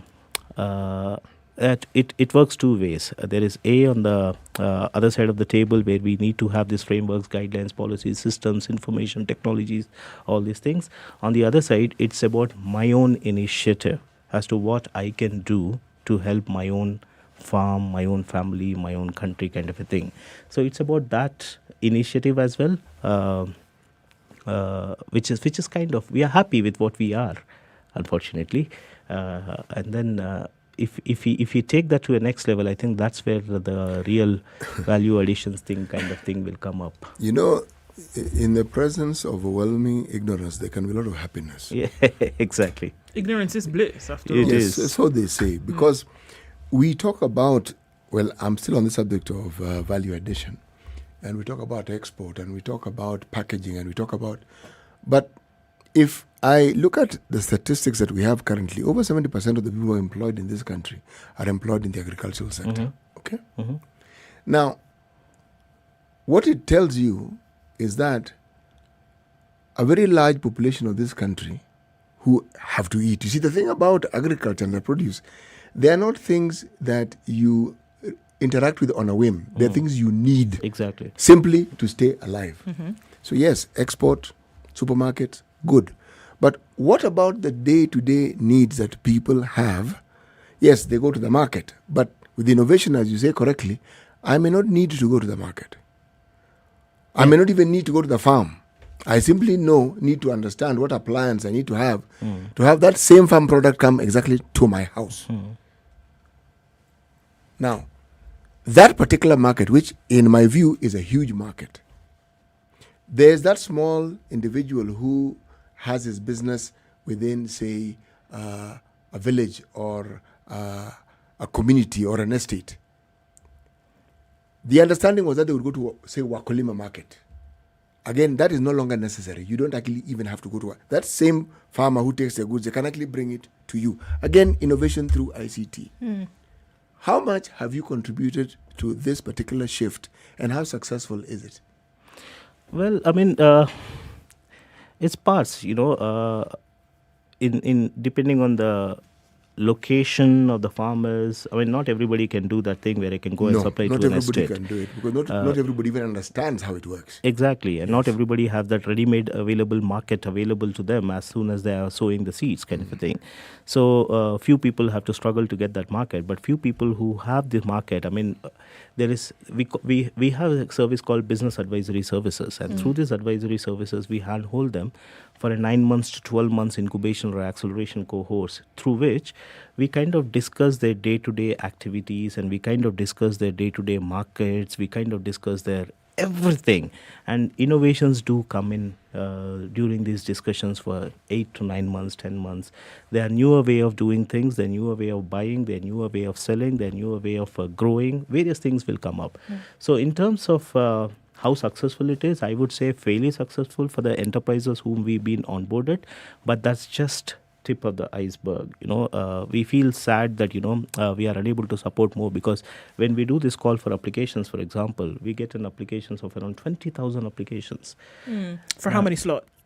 Exactly. So for every cohort that we advertise, every cohort that we advertise, and we do that twice a year, we get around 20,000. So that's 40,000-ish kind of applications every year that we are getting. Or 40,000 every year. And individuals or businesses that are looking for help. Correct. Right. Correct. And how many are you able to actually help? So far in 10 years, we have supported 1,800 enterprises, 18,000 enterprises, sorry. So you can see the demand and you can see the supply, right? So there is huge demand for these things, but how much and how deep can we go is something that, again, we've been fortunate to be supported by various donors, but there is a lot of requirement for such services. So again, going back to your question, how successful we are to the enterprises that we are supported, I would say we are fairly successful, happy about that. But there is a whole lot of enterprises out there who are screaming on top of the voice saying we need help. What do they need help with? Because if you could paint the picture of what folks are saying they need help with capital, help with this technology that you've talked about that will then enable them say, all right, let me grow capsicum instead of maize next season. Let me move or, recalibrate my soil. What is it that folks need help with on an individual level before we even start, going to the national level and feeding the country? Simple things. I mean, that's where I think the model of KCIC comes in. It's the 5 things that we basically talk about. It's a finance, simple finance. And if they are able to get some grants in the initial stage before they become a early stage or a growth stage enterprises, where they can now go and access the very developed financial markets of our country.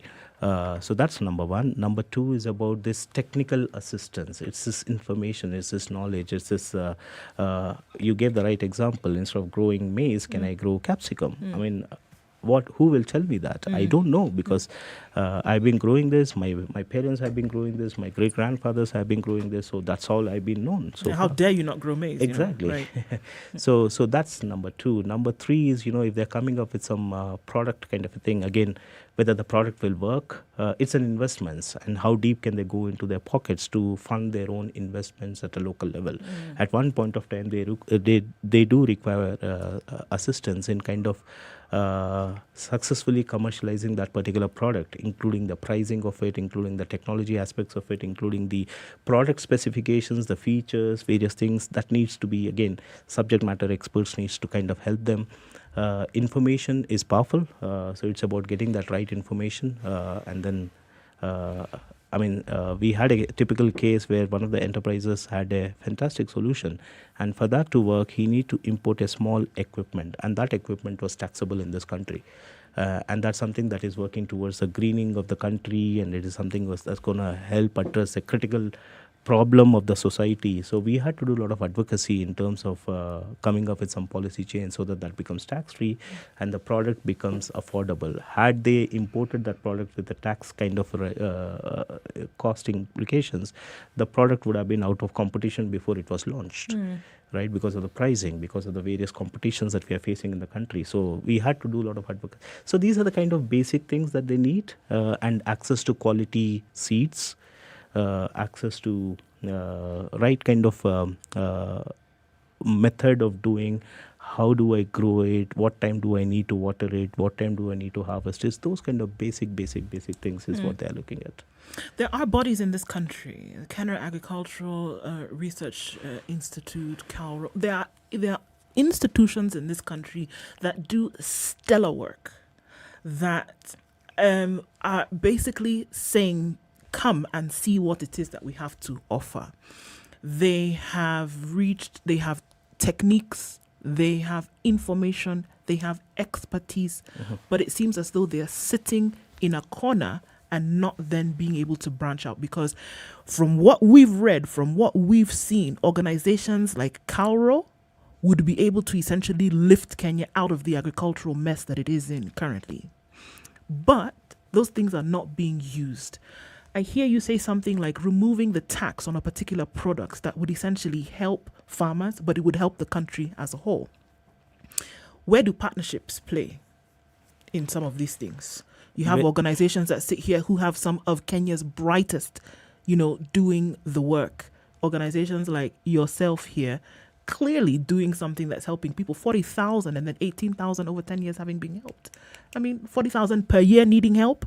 18,000 over 10 years being helped because that is what you've been able to do. The need is great. So where do partnerships play in all of this? A very, very, very pertinent question. And partnerships is how we leverage the impact itself. We cannot walk alone in this country because the demand is so huge. And there are fantastic institutions, not just at the Nairobi level, but also at the county level, which are doing some stellar work. ATCs, for example, agriculture training centers, they are available across the counties, across the country. And these facilities can be a nice center to provide this capacity building support to the farmers. Aggregators and various other people. Recently, we had taken a few farmers to a training under Crops Dairy Institute in Nakuru, I think it was. We were amazed with the kind of knowledge that center had, and they knew the entire value chain of crops and dairy products and all those kind of things, and they were able to tell the farmers where exactly are the problems, what exactly is the solution and all. It is about we not using these facilities that are out there in the county. There are plenty of facilities out there in the counties. There are plenty of organizations out there in the county who have a lot of information, who have subject knowledge. It's about we leveraging on these institutions that are there. We think that, we always need to get people from outside. We actually don't need to. We know how we've been doing our own agriculture. We know what kind of challenges we are facing, and we know what kind of solutions are needed. It's about bringing them together into one room and discussing the issues of the day, or putting them right on the table and being very honest about it, being very open about it and discussing it very honestly and saying, guys, this is what I can do, this is what you need to do, this is what we will do, but this is what we need. Right. It's about coming up with those kind of simple questions and answers, and then this country will have fantastic facilities to the farmers. Let's come to the end of this conversation. Prabhakar, how do you follow up with those that you've been able to help? Whether it's technology, whether it's finance, whatever it is. How do you follow up to make sure that they're towing the line and that are able to be successful as they keep going on, and that the businesses are sustainable? Important, very important. Monitoring and evaluation plays an important key role, because if we don't monitor what we are doing, we don't know whether we are successful or whether we are failing. We may think we are doing fantastic work, but the data shows otherwise. So data collection is one of the key things that we do at our center.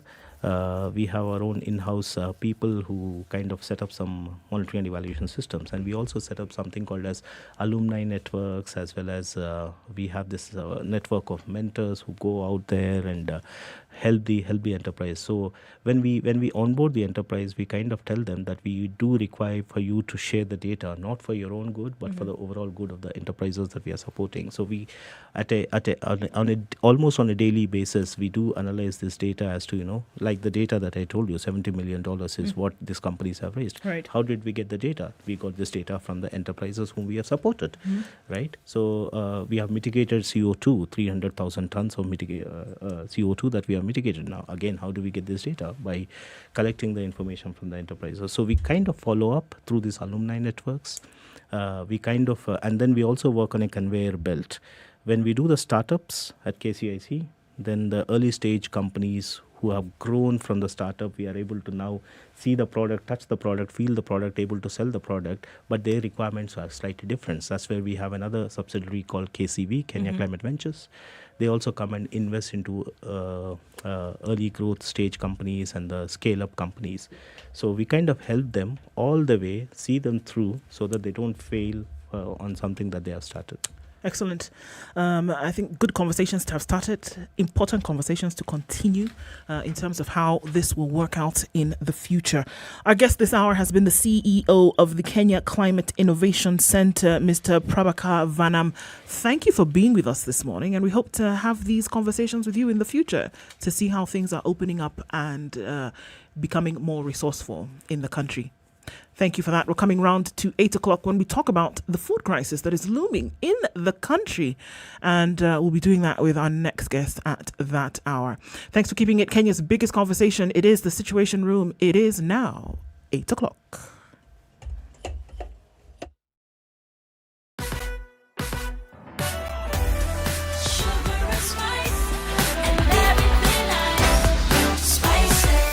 Spice up your life.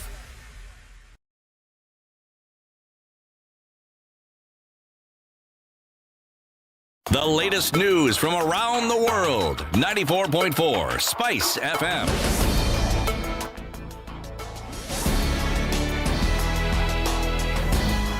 Deputy President William Ruto took his campaigns to Kitui and Makueni counties, where he told off proponents of the Building Bridges initiative process for plotting to use it to create positions or political power for themselves. The DP and his allies claimed the push to amend the constitution had diverted government attention from the Big Four agenda. This comes ahead of the Supreme Court's delivery of the BBI judgment that will determine the fate of the push for the First Amendment to the 2010 Constitution.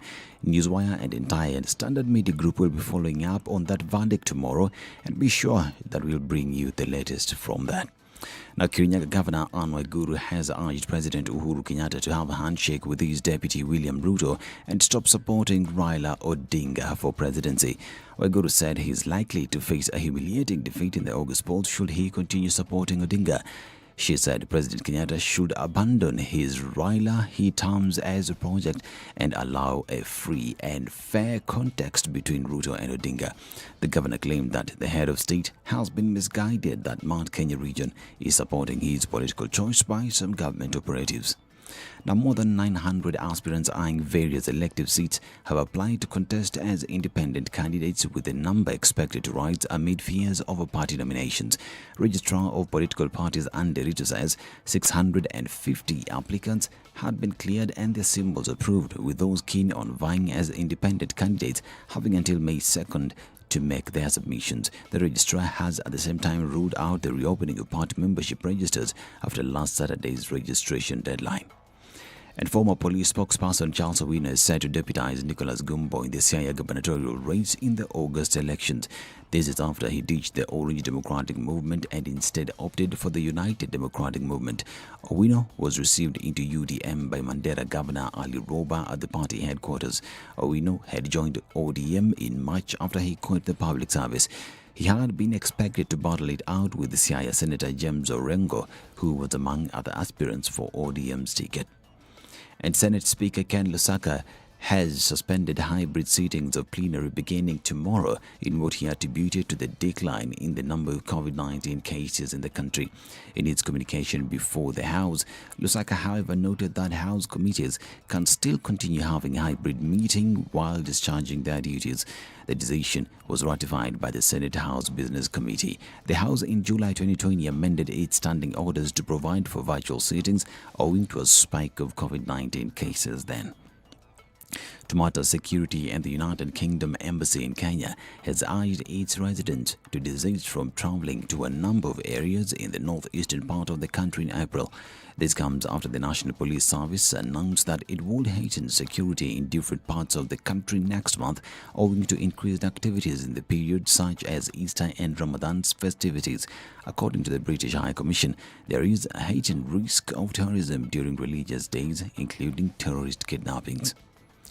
And Russia has pledged to scale down fighting around Kyiv and the second major city, following peace talks on Tuesday that Ukraine's leader said showed positive signs, but Western allies made clear their doubts over Moscow's intention.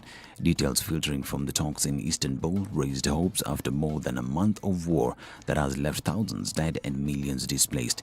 Kyiv's negotiator David Arhamia said there were sufficient conditions for President Volodymyr Zelensky and his Russian counterpart Vladimir Vladimir Putin to meet in a push to end Europe's worst conflict in decades.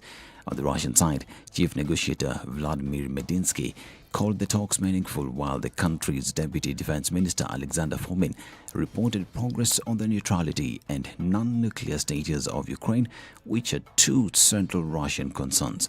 This is Newswire. I'm Dennis Aseto. Good morning.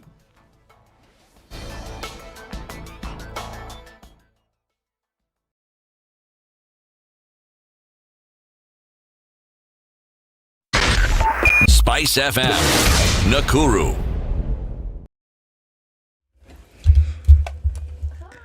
Few minutes after 8 o'clock, and what does it look like on these streets this morning? Oh, right, it still continues on the Thika Superhighway, and it's really heavy as you're coming into the city. Kiambu Road also doing that thing. As you get to the Muthaiga Square, you get out into the up to the Pangani underpass, and then you get out to the Global Cinema overpass into the CBD, where all roads are leading this morning. It's really busy coming out of Westlands. That's our normal traffic that we see. Limuru Road, that whole Parklands area, that continues to be a thing. We're also looking at Uhuru Highway, then out towards the city and then into Westlands. Gong Road not looking too bad. We have some inbound traffic, and then you get to Raila Odinga Way, that is coming off Langata Road, which has that morning dose of daily traffic drama, and that continues. Coming off Mombasa Road, not too painful. We're seeing some outbound and inbound traffic, especially around Imaradaima. And then, my goodness, whatever is happening on North Airport Road today is one for the books. Spilling over onto Outer Ring and then going all the way through to North Airport Road into the Eastern Bypass. So that looks pretty messy already. We'll keep an eye on things. A few minutes after 8 o'clock, let's take a look in half an hour and see how things may have changed. Talk to us. SpiceFMKE on Twitter. Text 40127. Let's keep things moving this morning.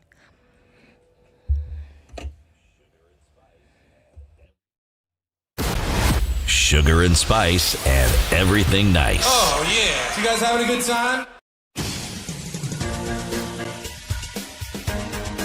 This is The Situation Room, the home of hard-hitting political commentary and penetrating insights about the state of the nation. This is a talk radio experience like no other. The Situation Room, a place for hard truths, debates, and elevated conversations. The Situation Room, witty, political, engaging, deep, controversial. In the room, we have C.T. Muga, researcher, academic, seasoned political observer, a fountain of wisdom in these politically uncertain times. Ndu Okoh, Nigerian by birth, Kenyan by choice, communications expert, Pan-Africanist, a truth seeker and believer in people power, and Eric Latiff, agent provocateur, the man in the chair, seasoned journalist, news hound, a man who believes in punching up, not down. This is The Situation Room, the only way to... 7 minutes after 8 o'clock. This is Kenya's biggest conversation. It is The Situation Room, and did I say 7 o'clock? I said 8 o'clock. I was right the first time. It doesn't matter. There you so go. So long as it's morning, we are good. Okay. Yes. All before noon. All before noon. Great. Okay, so thank you for joining us this morning around the country on SpiceFM and online on YouTube and Facebook. And joining us this hour in the third hour of the show this morning, Karibu Sana to our audience. To our audience on KTN Home, thank you for joining us this morning. Our guest this hour is in the studio already in the hot seat. And before we get into that, let's hear today's proverb. A proverb is still from the...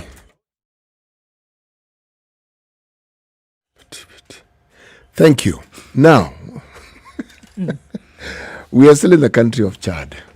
Okay, the country that is bang in the middle of the continent.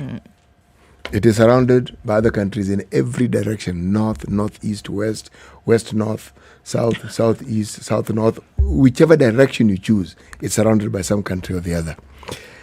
If a man wants to grow a long tooth, if somebody wants to grow a long tooth, they should have a lip to cover it. Yes. It can be good. Otherwise, it's going to protrude. But on the other hand, if you want it to protrude, by all means, grow a long tooth and let it protrude. If a man wants to grow a long tooth, you should have a long lip to cover it. It helps grow. It would help. Well, you're growing the tooth, so grow the accompanying support system. Indeed. The Chadians know what they're talking about. I should hope they do.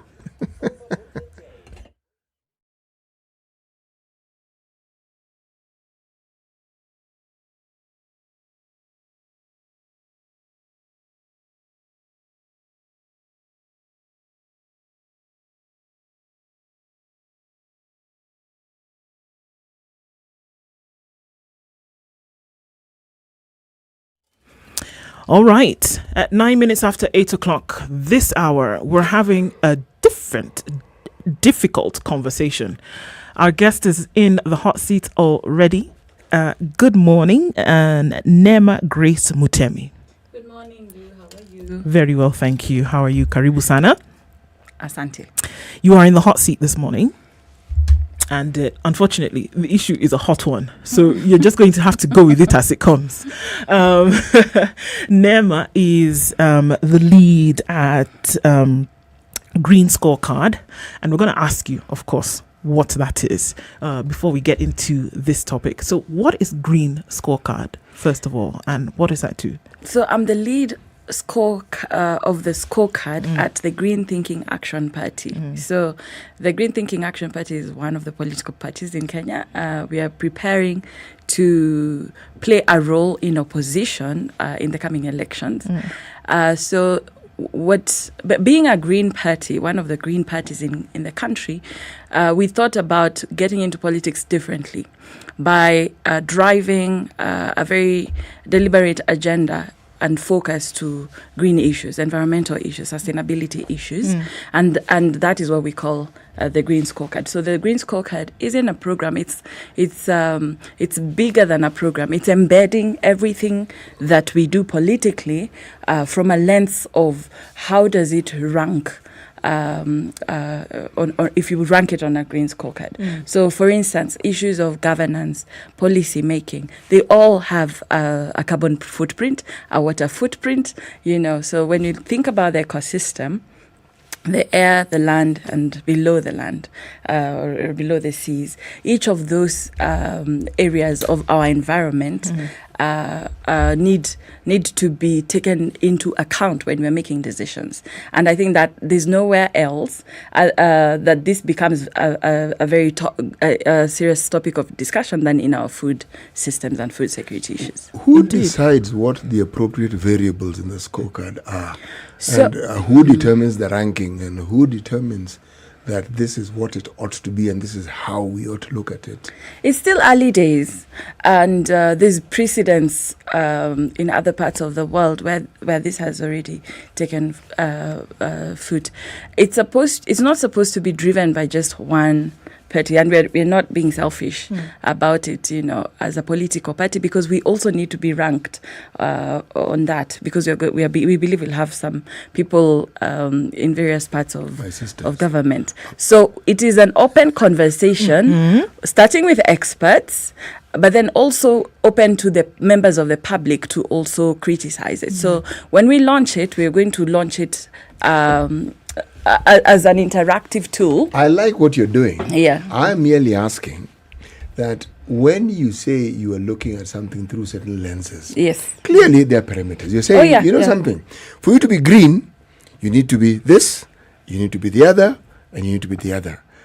So that our listeners understand what green is all about. Because it's not just a color here. Yeah. No. It's environmentally friendly. Yes. It's this and the other. Okay. Yeah, that. There are three main metrics. Thank you. I understand your question now. The first one is what everybody sort of understands by the word green, which is environmental. Trees. It starts with trees, yes. More trees. It starts with trees, but then it goes slightly beyond that. So environmentally sound policies and actions. The second one is governance, and the third one is dignity of households. Okay. So those are the three broad ones, and then the indicators now go beyond that. And we've borrowed quite a lot from what is existing, from SDGs to international principles that have been outlined by the UN and by even the Vision 2030 that have not been followed through. Okay.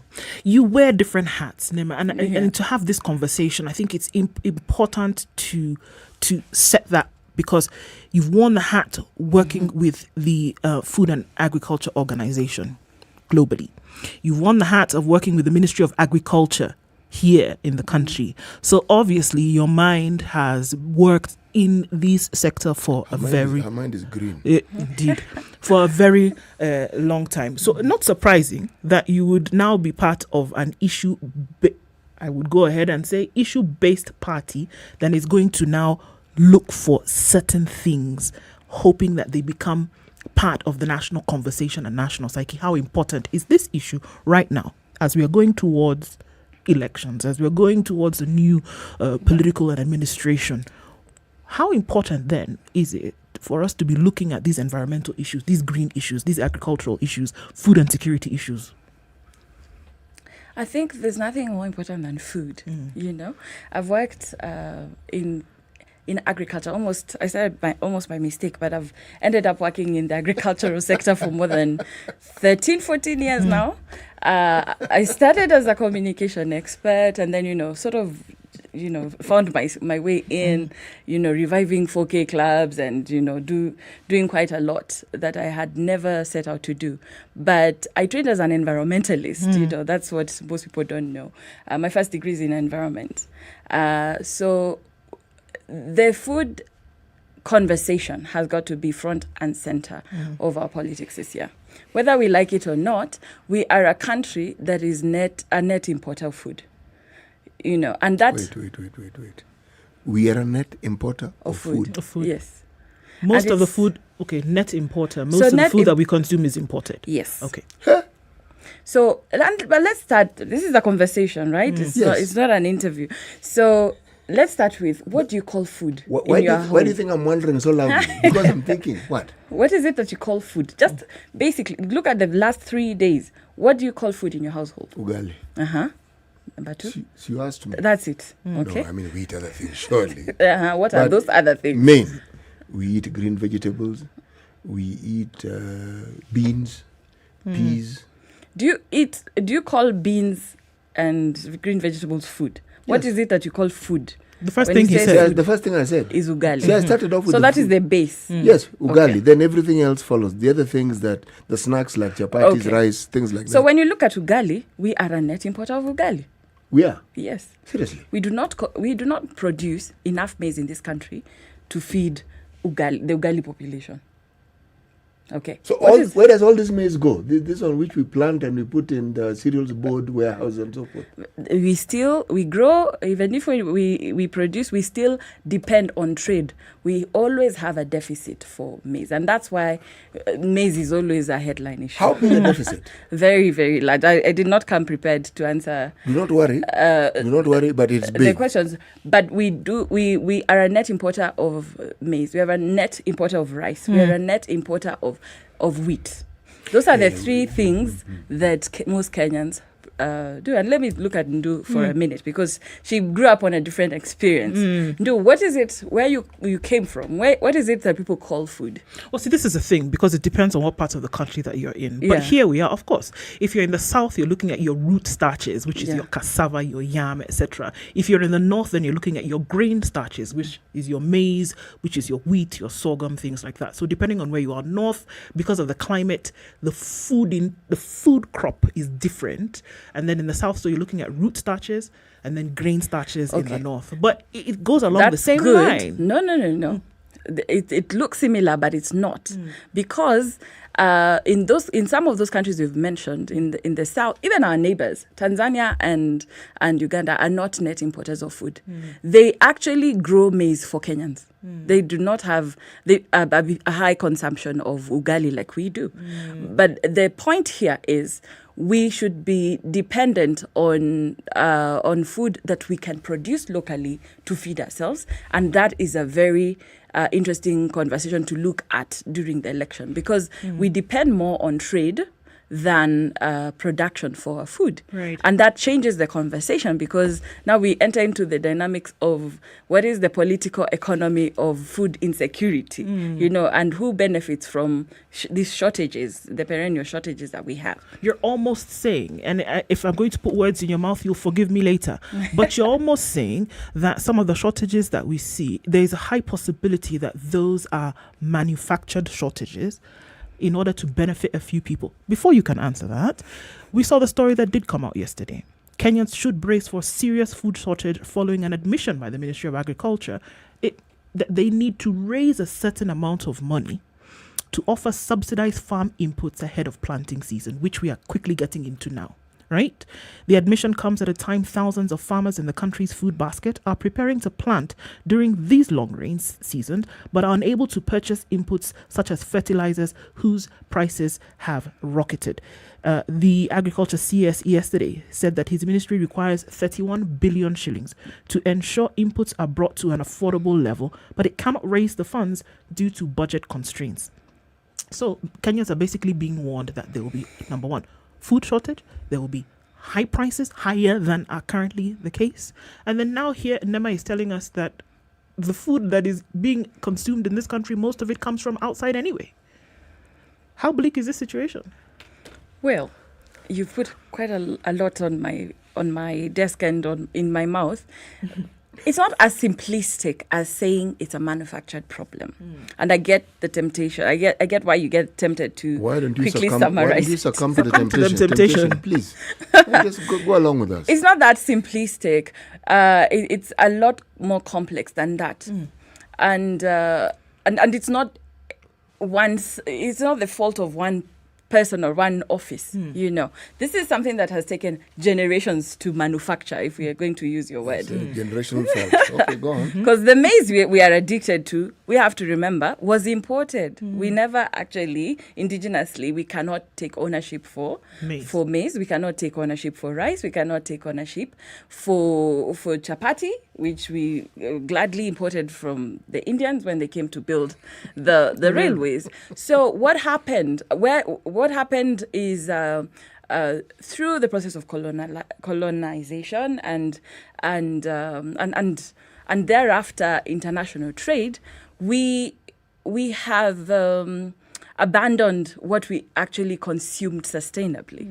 And whilst colonization was not unique to Kenya, Kenyans' experience with the colonialists has been unique. Ugandans did not abandon a lot of what they eat, after being invaded by the British, and neither did Tanzanians. They don't eat more German foods than they were not invaded the way we were invaded. There was not complete assimilation. So there's that. There's that component. And also, we are not colonized anymore. So why didn't we go back to stop looking at me? Today we're talking about food security, not... Yes. We're not colonized. What language are you speaking? Well, please go on. So you see where we are going. So it takes a long process of unlearning certain things and remarketing. The very essence of being traditionally African, being traditionally Kenyan, which we do not do. Why don't we consume cassava? And why do you, when you find a plate of cassava on the table, why does someone's mind automatically go to, it means mom and dad are broke, or it means sasa hakuna chakula? It was food for the poor. But since when? Because it's affordable. This is a genuine question. Because it's affordable, yes.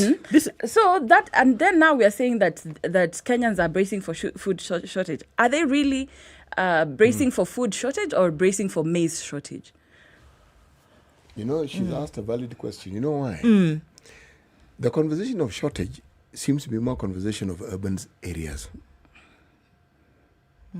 Because if I look at the rural areas, every time we've had a problem of food shortage, I don't think it's a conversation that people in the rural areas have. They have discussions around a drought or a deluge when there's too much rain, and that affects production. But in terms of day-to-day sustenance, they know how to grow their food and how to survive with what they have. So again, I think the point that has been made here is a valid one. So in terms of then looking at how to go about this, is there then maybe an almost obscene amount of rigidity when it comes to then dealing with what then people can consume? We are saying there's a food shortage and everybody then gets their knickers in a twist because there will be no subsidies for farmers because fertilizer will be too expensive and they cannot raise the money. Whereas, are you saying that there's adequate supply of other foods that Kenyans can rely on? Yeah. So there's no food shortage? It needs a radical shift in thinking. The fact that you just started with shortage of food, then quickly fertilizer, you can always see how that trail goes. It's maize, fertilizer, and full stop. There's no food or there's food. And if we even go to a practical, just common knowledge, there's no crop that grows all year round through the season. And traditionally, how we did it, and the story you're referring to makes reference to Ukraine and Russia. We consumed food for very many centuries before ships were manufactured, and we started importing things from Russia and Ukraine and oil and so we have to go back to how can we, with all the technology, with all the advancements that we've made, how can we be less food secure today than we were hundreds of years ago? It doesn't make sense. It's just because we have narrowed our definition of food and we have focused on a very short list of a diet which is actually not healthy for Kenyans. We have one of the most undiversified diets in Africa. Kenyans, yes. Undiversified. And every time you just cross the border to your East African counterparts, they have, more than 20, 30 foods that they can offer you. Give us live examples. I want to understand this diversification. Breakfast. What do you have for breakfast in Kenya? Githeri. Okay. And porridge. And porridge. Okay. That's actually good, but it goes back to maize. And the porridge is made from what? So you're eating ugali in very different forms, in the seed form, in the liquidified form, and if you have that for breakfast, then lunch you have ugali, and then you just change it with either you have it with fish or omena at lunch, and then in the evening you have it with meat. You've just eaten the same thing all day. Yes, definitely. That is an diverse diet. Yes, and then it is. What would a diverse diet look like? You can eat millet. You can eat sorghum. You can eat yam. You can eat even that ugali. And the food content is different from ugali. Banana flour. You can make. But it's the point here that there is so much weight in terms of, if we can even call it responsibility, that's placed on the shoulders of this maize. Yes. Meanwhile, there are other things that can be used and consumed in the country. Who is going to be having the conversation about this radical shift that you're saying then that needs to happen? I think it is not one person or one institution. It's across board. The media needs to play a role and first get educated to be able to cover this properly. You need to have policymakers thinking differently. You need to have politicians, as they're campaigning, thinking differently in terms of how to market. In Nigeria, they solved this. I think dealing with farmer incomes is a problem even in the developed world. But you have to look for incentives in other ways other than we will give you free fertilizer that we have imported. You need to think about, okay, if farmers don't struggle growing cassava, how can we intensify research on cassava so that we get different varieties? Cassava that is tastier, that is, infused. And in Nigeria, the minister, or the then Minister of Agriculture, who's now the president of the Africa Development Bank, passed a policy that all bread that is sold in the country has to have a percentage of cassava flour. So you're not driving away people who consumers who are addicted to wheat and have to have bread in the morning, for instance. You're not forcing them to completely change what they're used to, but you're forcing them to consume something that is more sustainable and affordable and local. You know what you're saying? This is how I'm summarizing it, that there needs to be a push to go back to traditional foods that people ate. Yes. Because everything you've mentioned here, growing up, my grandmother had on her farm. Exactly. Everything you've mentioned. Yes.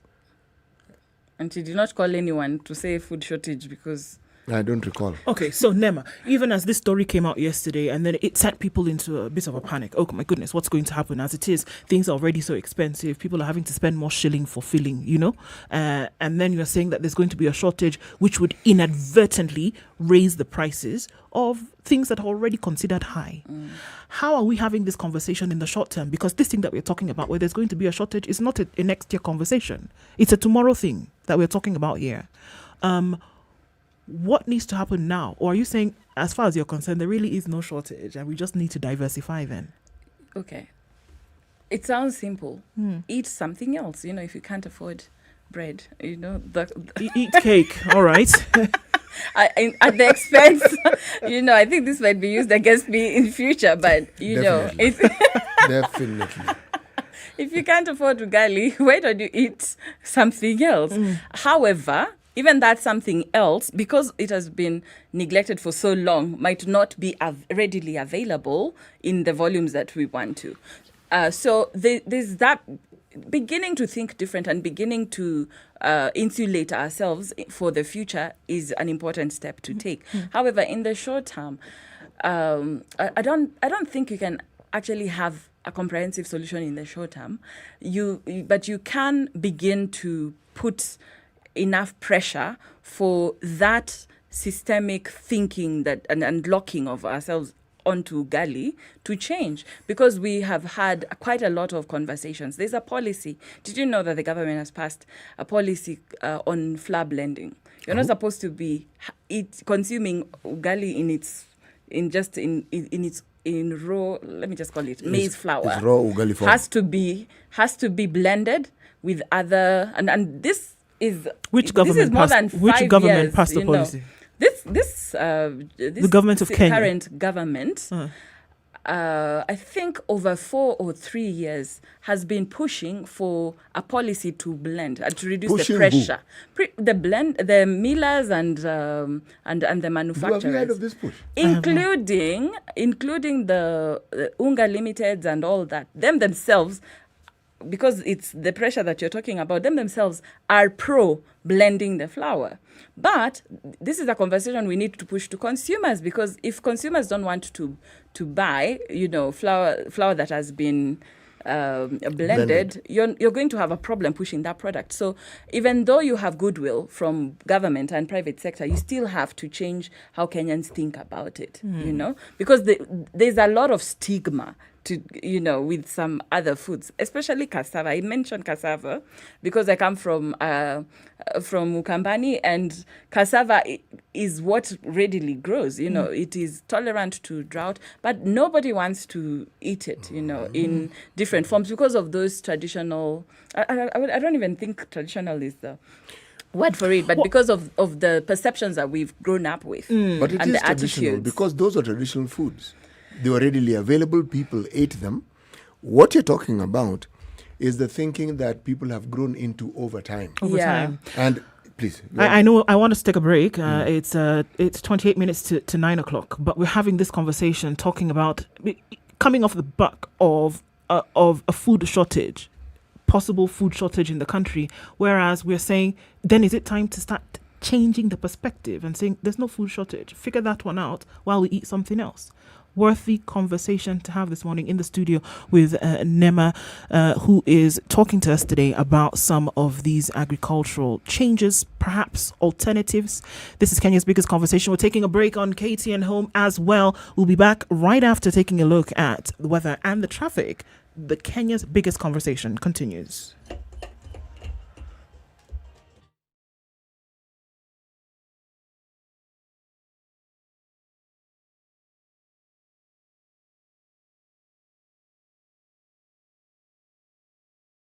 The following takes place between 6 a.m. and 10 a.m. Have you seen them? Am I live? Yes, it's a very nice outfit, I must say. Good Thank job. you. Asante sana. The compliment is well received. Good morning and thank you. Everyone in Wasingishu was asking me, what channel is SpiceFM? 96.7. Tell them that, right? Yes, now they know. Thank you. It's a pleasure to be here. Pleasure to have What you. a beautiful studio, my friend. I've been to other radio stations, but I've never seen anything like this. Thank you, and it's very nice to be in a modern studio. Absolutely brilliant. And I have to say, it's a very cool ambiance here in your radio room. Just for our listeners, I think it is below zero in this room here. Very Swiss temperatures.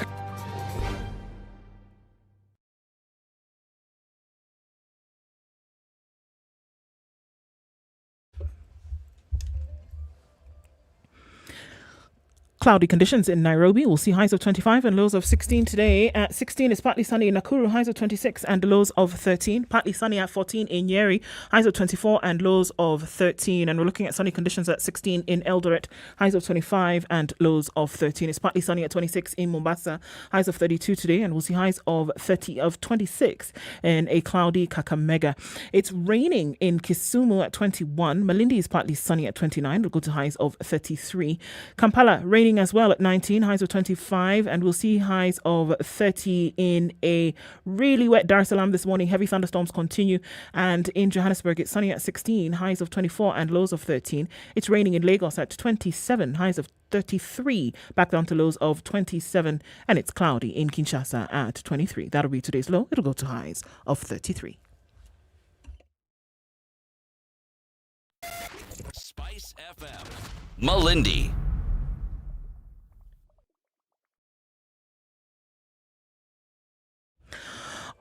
All right, it continues, and still a lot of traffic on Mombasa Road today, and we're looking at outbound traffic. Quite some around Imaradaima going in that direction. North Airport Road really took it heavy early this morning, and that still continues. Uhuru Highway not doing too poorly right now in terms of traffic going out towards the city and then through to Westlands, but you will find some bumper-to-bumper traffic, especially around your roundabouts. Raila Odinga Way then feeding off traffic on Sungong Road and then getting into the city. Joga Road still continues, moving along bumper to bumper in some parts, but not too crazy. On the Thika Superhighway, that continues just past Survey, and then Kiambu Road is doing its thing, trying to get out into the city. We're looking at Westlands as well, doing that, going towards Chiromo, past Riverside, and then out towards Wangari Maathai Way. Okay, so it continues. Let's take a look in half an hour and see how they may have changed. SpiceFM KE on Twitter. Let's text 40127.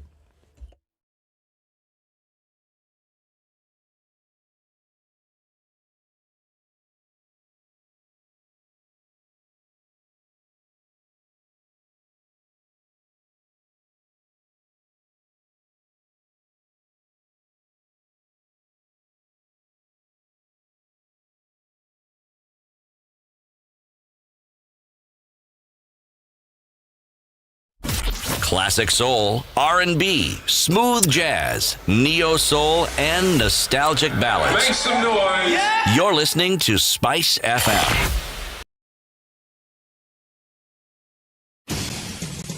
The group of leaders we are having now, these are just like the polymers. The chemical composition is the same. Are you corruptible? Hopefully not. And maybe that's part of the problem. People who have done about 300 speeches and they are not saying anything. What makes you think that they will come with something really dramatic? All right, back at 23 minutes to 9 o'clock, Kenya's biggest conversation continues, and having this conversation about, okay, so here we are saying there's a food shortage. Here we are saying there's food insecurity. We're not producing enough, net importer of food in the country, and CT is worried about that net importer. Bad. You know, these are very many conversations and they're being lumped into one so that it sounds like the same thing, okay? The issue of food security, the way I understand it, this is a constant conversation, and there's a whole ministry that's supposed to look into this. And what food security means is not just we have food in the store sitting there, but we have a plan, we have a policy, we have an entire structure around which is supposed to guarantee that what we need, we have. Whether we import it, whether we grow, whatever it is. Right now, we're talking about shortages and we're talking about drought. We're talking about now more rains than we need coming along. Then suddenly Ukraine and Russia have come into the conversation. This is a different conversation. Is it that we have an absence of capacity to import the food we need? Because, as we've been told, we import it anyway. I think the question is, why are we importing food that we could essentially grow here? Are you aware that 2020, do you know the value of the grain that we imported into this country? 7.5 billion Kenya shillings. It's a huge business. So, and every time, unfortunately, the word shortage, every time it has come into being, you get the impression, okay, so how much do they want to import? I mean, that's a question you want to ask yourself. Because that same conversation is peppered with maize grown in the country going bad somewhere, or it was stored and wasn't stored properly, so we now have to import more. It's not a conversation that is truthful, unfortunately. So even if we are faced with a genuine problem where what we've grown may not be sufficient to fill the gap it normally does, does that constitute a shortage? Maybe it does. Are we able to import what we normally import? And if we can't, again, does that constitute a shortage? And then if you say shortage, okay, specifically, shortage of what exactly? And I think you've brought up some good points. I spoke earlier and said that, you have to look at the political economy of the problem and see this is a problem for one side, but is it an opportunity for another side, and who is benefiting from it? And the conversation, it sounds very simple, but it's a very dangerous statement to tell Kenyans to do something different, because you're directly targeting pockets, and that's very, very big business, for some. So there is there is a lot of interest in keeping things exactly as they are, and I wouldn't go too much into that, but let's look at it differently. We just had the KCP results released, where the top student, is it Bruce, who scored 428. I want to ask you, what would it take in this country to get Bruce working in the food sector? Is that how we think as parents when our students score the highest marks? Would we actually attract to this thing we call the food sector, the food system? People who didn't get what they wanted. Exactly. And that also is another big problem, because when we're making some decisions, we already have this perception in our minds, but the people who are growing food, the farmers, are already the D student people. So us, the A students who went and studied other things, can come and make decisions overriding what these people are doing, because we do not seem to have enough trust. We need to change radically how agriculture is practiced, how it's driven, by making sure that we are attracting the right talent into it. And it is actually a misconception that agriculture is not attractive to the youth, is not attractive to people who scored A's and good marks. I started by giving an example of myself. I never considered myself as someone who works in the agricultural industry until people like to ask me, "But what do you mean you've been in this sector for 13 years? If you're not in agriculture, then who is?" So we need to shift how we look at the food industry by making sure that we're actually giving it the support that we need to give it, from the resourcing to the financing. And the financing should not always go back to subsidies and fertilizers. We cannot have a government policy for more than 20, 50 years that is just subsidizing fertilizer. That doesn't make sense. How is agriculture practiced in this country vis-a-vis how it ought to be practiced? Okay, the basic one is, if you decided to become a farmer today, who would you go to? You're supposed to have an extension service person that comes and teaches you how to just good husbandry and how to plant, what season to plant, what seeds, where can you get it. We do not have those people employed anymore. They're now supposed to be hired by the devolved governments, the county governments, but we do not have that. We have a funny ratio like 1 to 1,000 farmers. Yet, just look at M-Pesa, how many agents do we have? So why would we have no problem getting an M-Pesa agent, but such a big problem getting extension officers? So when you look at how we distribute money and where we put money, even in that agricultural sector, where does that money go? It goes back to trade and procurement. So you can give the 31 billion, you can even multiply it and give it 61 billion. But if you're putting it in the wrong places, you continually have a shortage, because it becomes a trade conversation. And when it's trading, the money will move and it will be consumed, but it's not in agriculture. So my issue is, you have to change the human resourcing of the agricultural sector.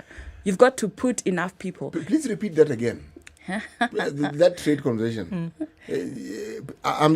Paraphrase it, but repeat it, because in my mind it has captured what we're discussing here. So money is put into agriculture, as in the ministry, but where it actually goes. So there are two paradigms governments align to when it comes to food security.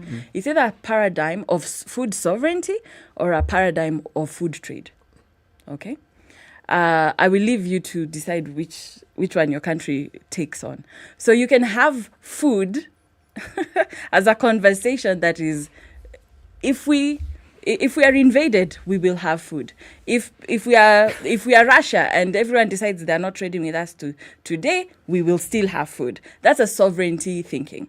And when you think food sovereignty, then you will be very wary of depending on other people, whether they be private sector or other countries, deciding when and at how much you should eat. Okay? And then there's the paradigm of, well, if we don't grow enough, if we can buy it, if we can trade it, if we can give something and in return get food, that's now a trade paradigm.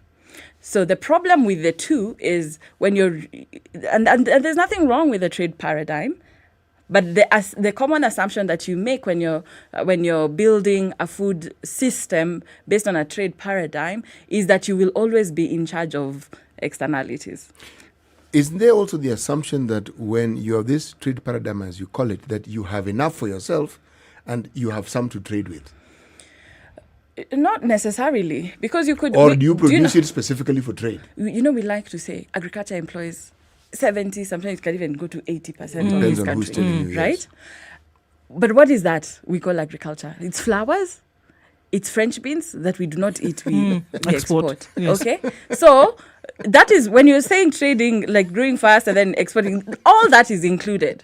Mananasi at Del Monte and Kakuzi, all that. When we actually say agriculture, we're talking about that. Tea, coffee, All that is agriculture. All that is agriculture. Though most times we think maize. So when we put the billions into agriculture, and even there's some years, agriculture has actually been the most funded, budget. But when you actually look at it, then you need to look at it with a critical eye. When you itemize where did the money actually go?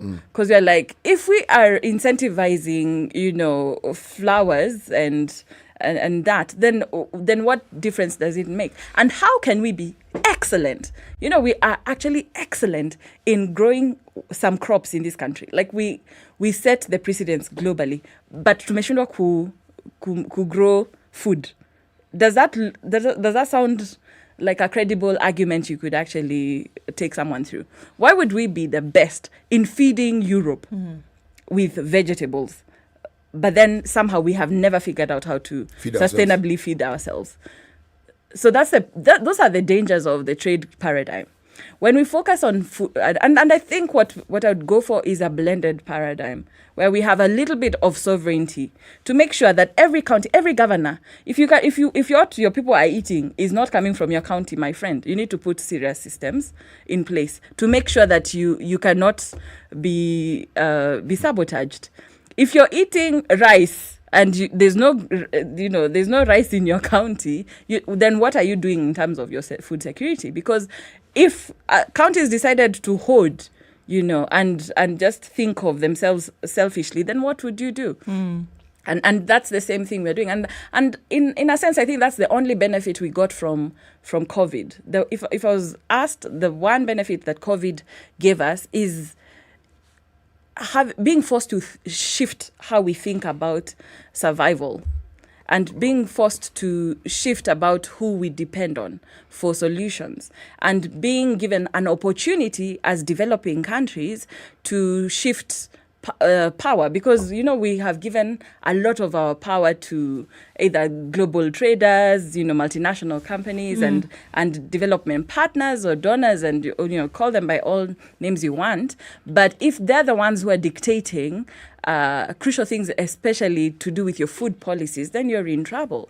But because COVID showed us that even the countries that we look up to don't have it figured out, then we have bargaining power to say, you know what, you're not pushing me anymore towards this direction, because you people were also not... You're floundering You're even in worse situations, especially in food, than we are. So I'm sorry, what you're selling me is not working for you, so I'm not buying it from today. And then we look at how we can redistribute our wealth, and it's a lot of it, to our health systems, our food systems, because food is sort of at the center of everything. It's at the center of our health. It's in the center of our trade as well. Sure. What should it look like if we're looking at a balance now, Nema, and saying what the country is able to produce, and we're talking about large scale now, that you then keep in the barns and say you're going to release and sell to the market, etc. What should it look like? What is produced here for local consumption vis-a-vis then what is imported to then complement what is produced? What should it look like? Because now you're saying net importer. How much percentage are we bringing inside? What should it be?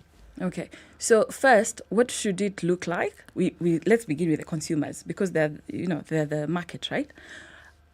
We are a net sick nation. Again, I'm sorry today I seem to just be focusing on the bad things, but we have it isn't bad a very sick. If it's real, if it's accurate, if it's true, it's not we bad. have a sick nation.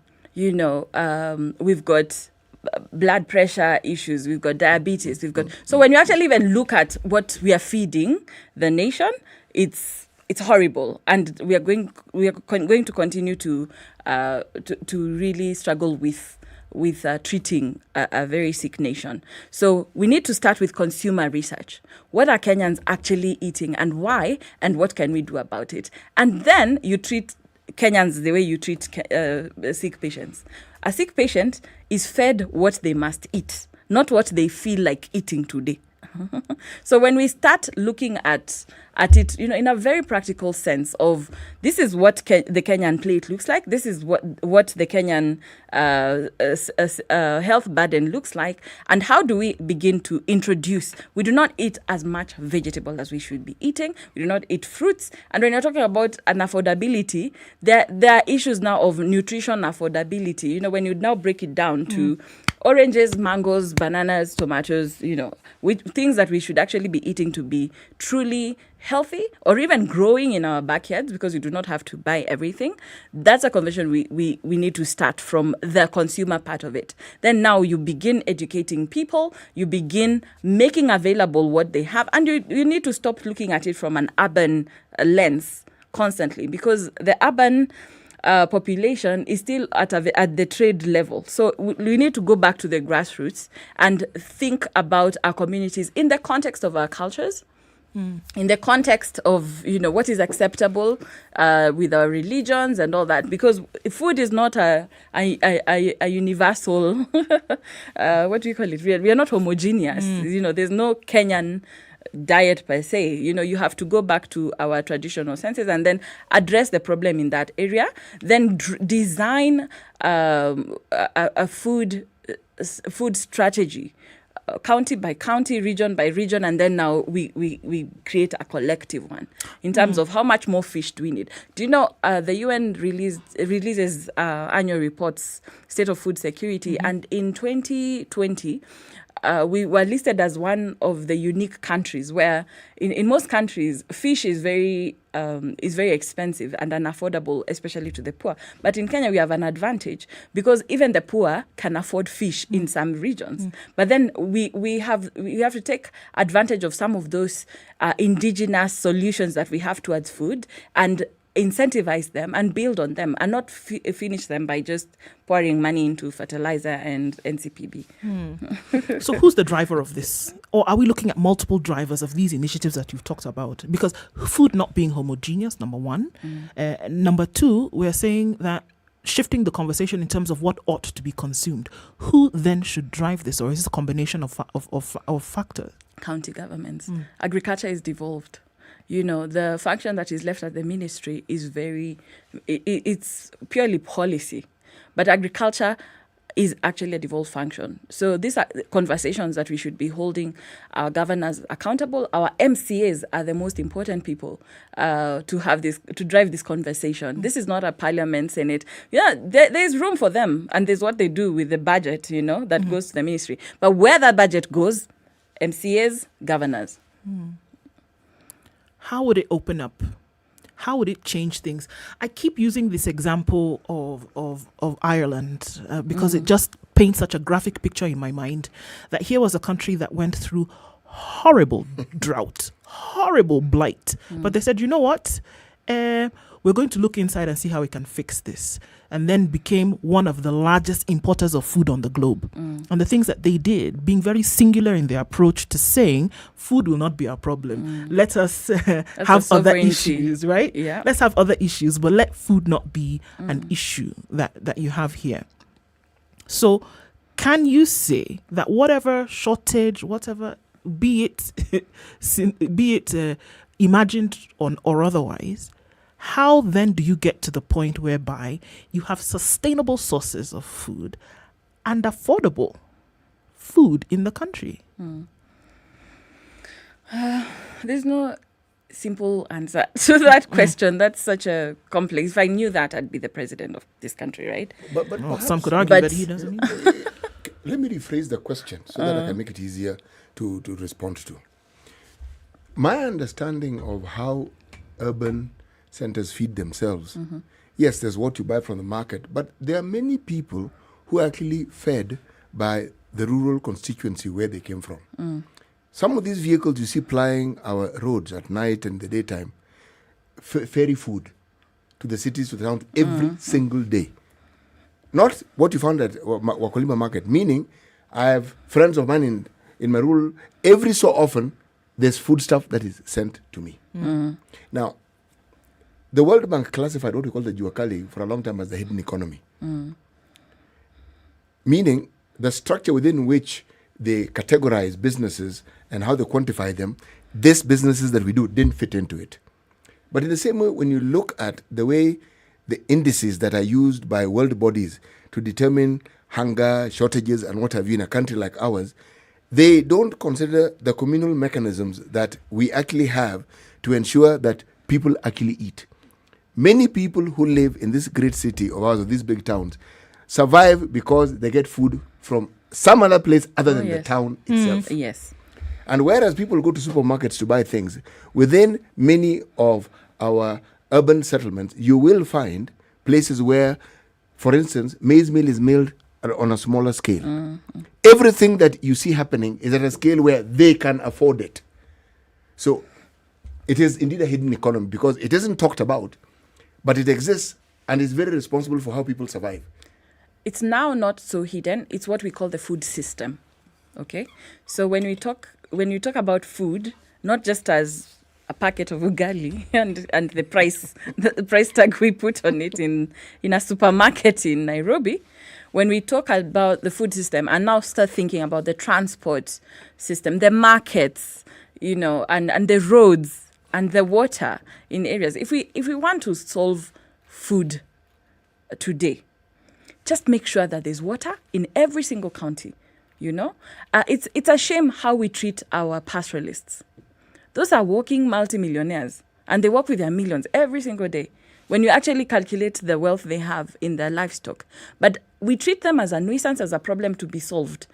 Especially now when there's too much rain or when there's drought and there's disease, instead of thinking, how do we solve the problem of pastoralists? How do we make sure in the regions where if they're nomadic, how do we make sure that their water systems are replenished, that we stock up on hay as a system? Nema, I live in this country. Do you get the impression that the people charged with the duty of ensuring that the very thing you're saying is done, do you see them taking an interest in actually solving? Because every single year when you have drought, it's the same story. But we are always looking at the wrong place. And I say we got a good constitution. We got a very good deal with the new constitution. The problem is we don't seem to know what we actually have in our new constitution.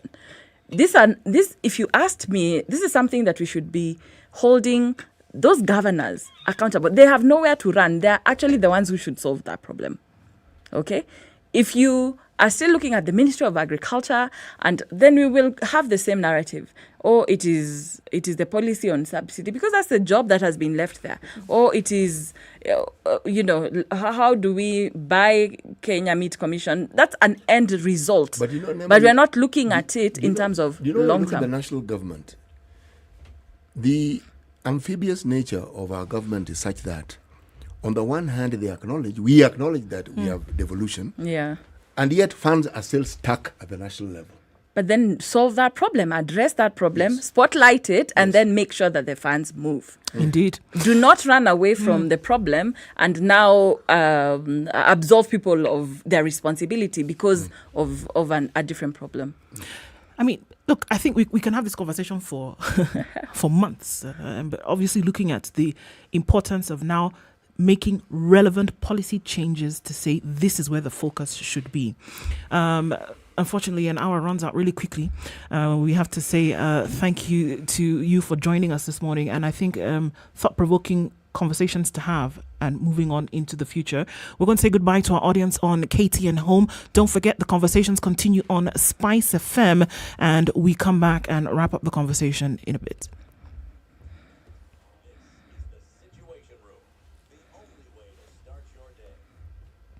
So, I mean, Ednah, thank you for joining us this morning. Really important conversations to have and to say, look, if you're going to get to the place whereby you're producing, your people are eating at an affordable price, and then also looking at the variety that's available, worth a conversation having. So thank you very much for joining us. Thank you, Ndu. And as I wind up, let me just say something. I got to go to the top of the hour now. No, but I mean, conversations to have. Okay.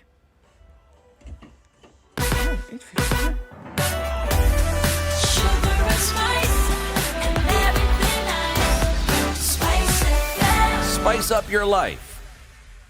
The latest news from around the world. 94.4 Spice FM.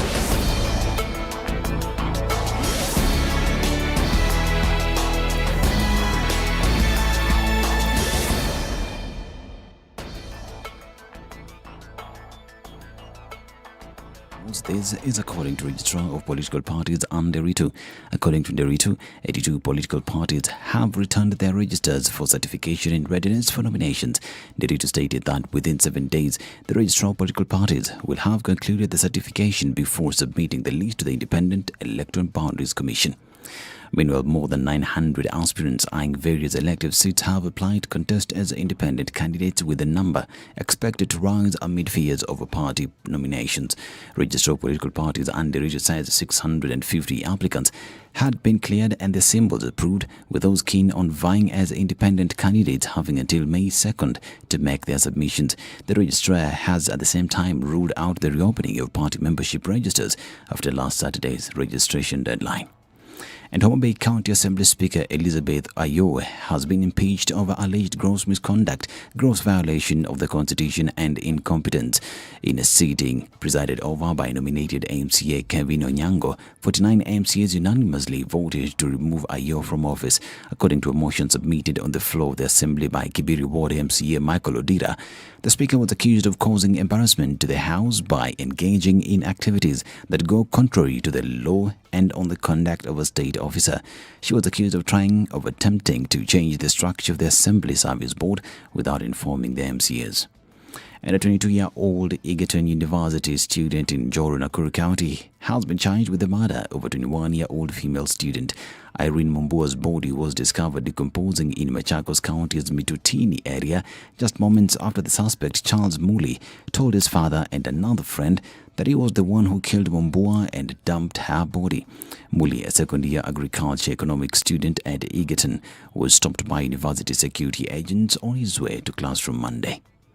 And security operations have been ramped up across the country ahead of Easter festivities, along with other key events set to take place in the month of April. Police spokesperson Bruno Shioso in a statement said the National Police Service is on high alert to ensure safety as Christians and Muslims prepare to usher in Easter holidays and the holy month of Ramadan, respectively. She also noted that the African Rally Championship is also set to be held in Naivasha, besides the ongoing KCSE examinations, saying the events may present insecurity opportunities, hence the preparedness. Now, the first 200,000 Boda riders who will register for the Smart Digital License will benefit from the National Health Insurance Fund services free of charge for a period of 12 months. Speaking during the launch of the nationwide registration exercise in Kajiado Huduma Center officers, the Principal Secretary in the State Department of Planning, Saitoti Torome, said that the state will provide the riders with a free medical cover. Torome noted that Bodas have contributed immensely to the country's economy and thus the need for regulation determined to weed out the characters who are out to tarnish the whole sector. And Senate Speaker Ken Lusaka has suspended hybrid sittings of plenary beginning Thursday in what he attributed to the decline in the number of COVID-19 cases in the country. In his communication before the House, Lusaka, however, noted that House committees can still continue hybrid system while discharging their duties. The decision was ratified by the Senate House Business Committee. The House in July 2020 amended its standing orders to provide for virtual sittings owing to a spike of COVID-19 cases then. In a coordinated move, 4 EU countries are expelling more than 40 Russian diplomats suspected of spying. Ireland, Belgium, and Netherlands and the Czech Republic issued expulsion orders to a total of 43 embassy staffers Tuesday afternoon. The move follows similar actions taken by other EU members, including Poland, in the past week. Belgian Foreign Minister Sophie Wilms told MPs that the expulsions were related to their national security. Speaking to Parliament, Wilms said that 21 members of staff at the Russian embassy in Brussels and at the consulate in Antwerp had been asked to leave the country, giving them 2 weeks to depart. This is Newswire. I'm Dennis Aceto. Good morning.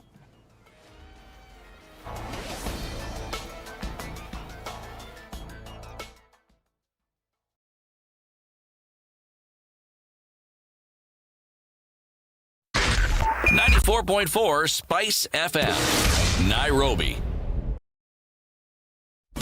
Classic soul, R&B, smooth jazz, neo soul, and nostalgic ballads. Make some noise.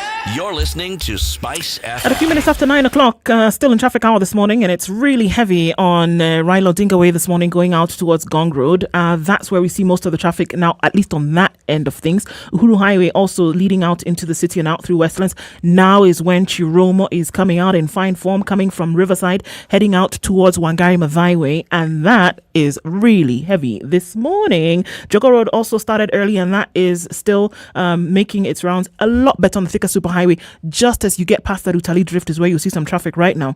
And the Kiambu Road, I think we're getting off to the last parts of Kiambu Road traffic right now. Okay, where else is it happening for you? There was unfortunately a tragic accident this morning on the Nyamira Kericho Highway, just near the Ibarra Kabiringo area. Casualties reported, unfortunately. So coming in from that direction, that is what happened there. The traffic police, they're still till now, about 2.5 hours later, trying to sort out the issues. And so that was not a good one to deal with this morning. Let's be careful. The roads are getting slipperier and slipperier by the day.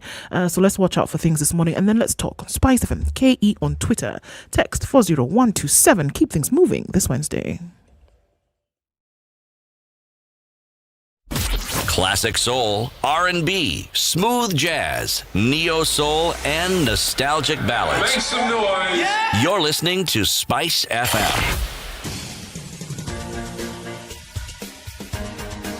This is The Situation Room, the home of hard-hitting political commentary and penetrating insights about the state of the nation. This is a talk radio experience like no other. The Situation Room, a place for hard truths, debates, and elevated conversations. The Situation Room, witty, political, engaging, deep, controversial. In the room, we have C.T. Muga, researcher, academic, seasoned political observer, a fountain of wisdom in these politically uncertain times. Ndu Okoh, Nigerian by birth, Kenyan by choice, communications expert, Pan-Africanist, a truth seeker and believer in people power, and Eric Latiff, agent provocateur, the man in the chair, seasoned journalist, news hound, a man who believes in punching up, not down.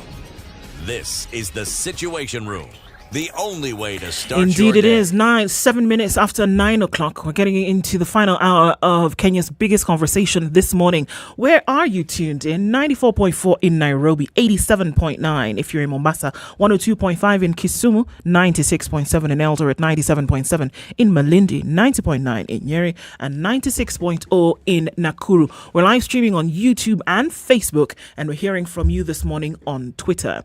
It's been a foodie day. Today we've been been discussing issues of food. Where are we? What should be the situation? What should be contribution of government, of people? And we continue that conversation this hour. Let you in on how you can join the conversation this morning. Okoh and CT Muga with you in the studio today. We'll hear the volumes of Eric's travels when we're with him tomorrow. And as we kick off the hour, let's hear today's proverb.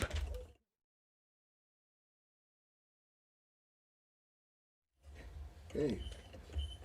If a person, in other words, wants to grow a tooth, a long tooth at that, they should also grow a long lip to cover it. Or if you can't grow it, just have it. But if you don't have something to accommodate that long tooth, forget about it. Well, if you want the tooth to stick out and you want it covered, in this day and age of democracy, let your tooth feel democratic. Indeed.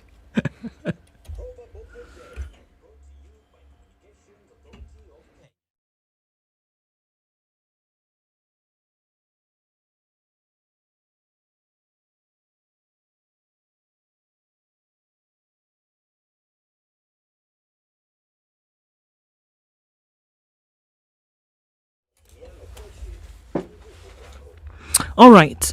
Joining us in this conversation at this point is you. And we're saying, look, people have been complaining for the long... Before we talk about policy, before we talk about what the government will do, what private sector will do, what the news will tell us, what media will write... The question is, how have Kenyans been suffering when it comes to food and what they're able to purchase? Is there a food shortage in the country? When you go to your rural home city, you talk about the barn still being full, that people can plant and harvest and still have food. Yes, they can. Is there a food shortage in this country? Should there be? Who is responsible for making sure that we have adequate food, whether it is here, whether it is in the urban setting, whether it is in the rural setting? Why have things become so bad? What you would have been able to purchase in terms of food this year compared to what you were able to purchase last year, the difference is astronomical. Why is it that we are having such a bad experience with purchasing when it comes to food in this country today? Now, when you look at it, is that where Kenya has reached in terms of its maturity as a country, should we still be having these problems when it comes to something as important as food? And in the event that we are, who should take the responsibility for making the situation better? Do we have a food situation in the country?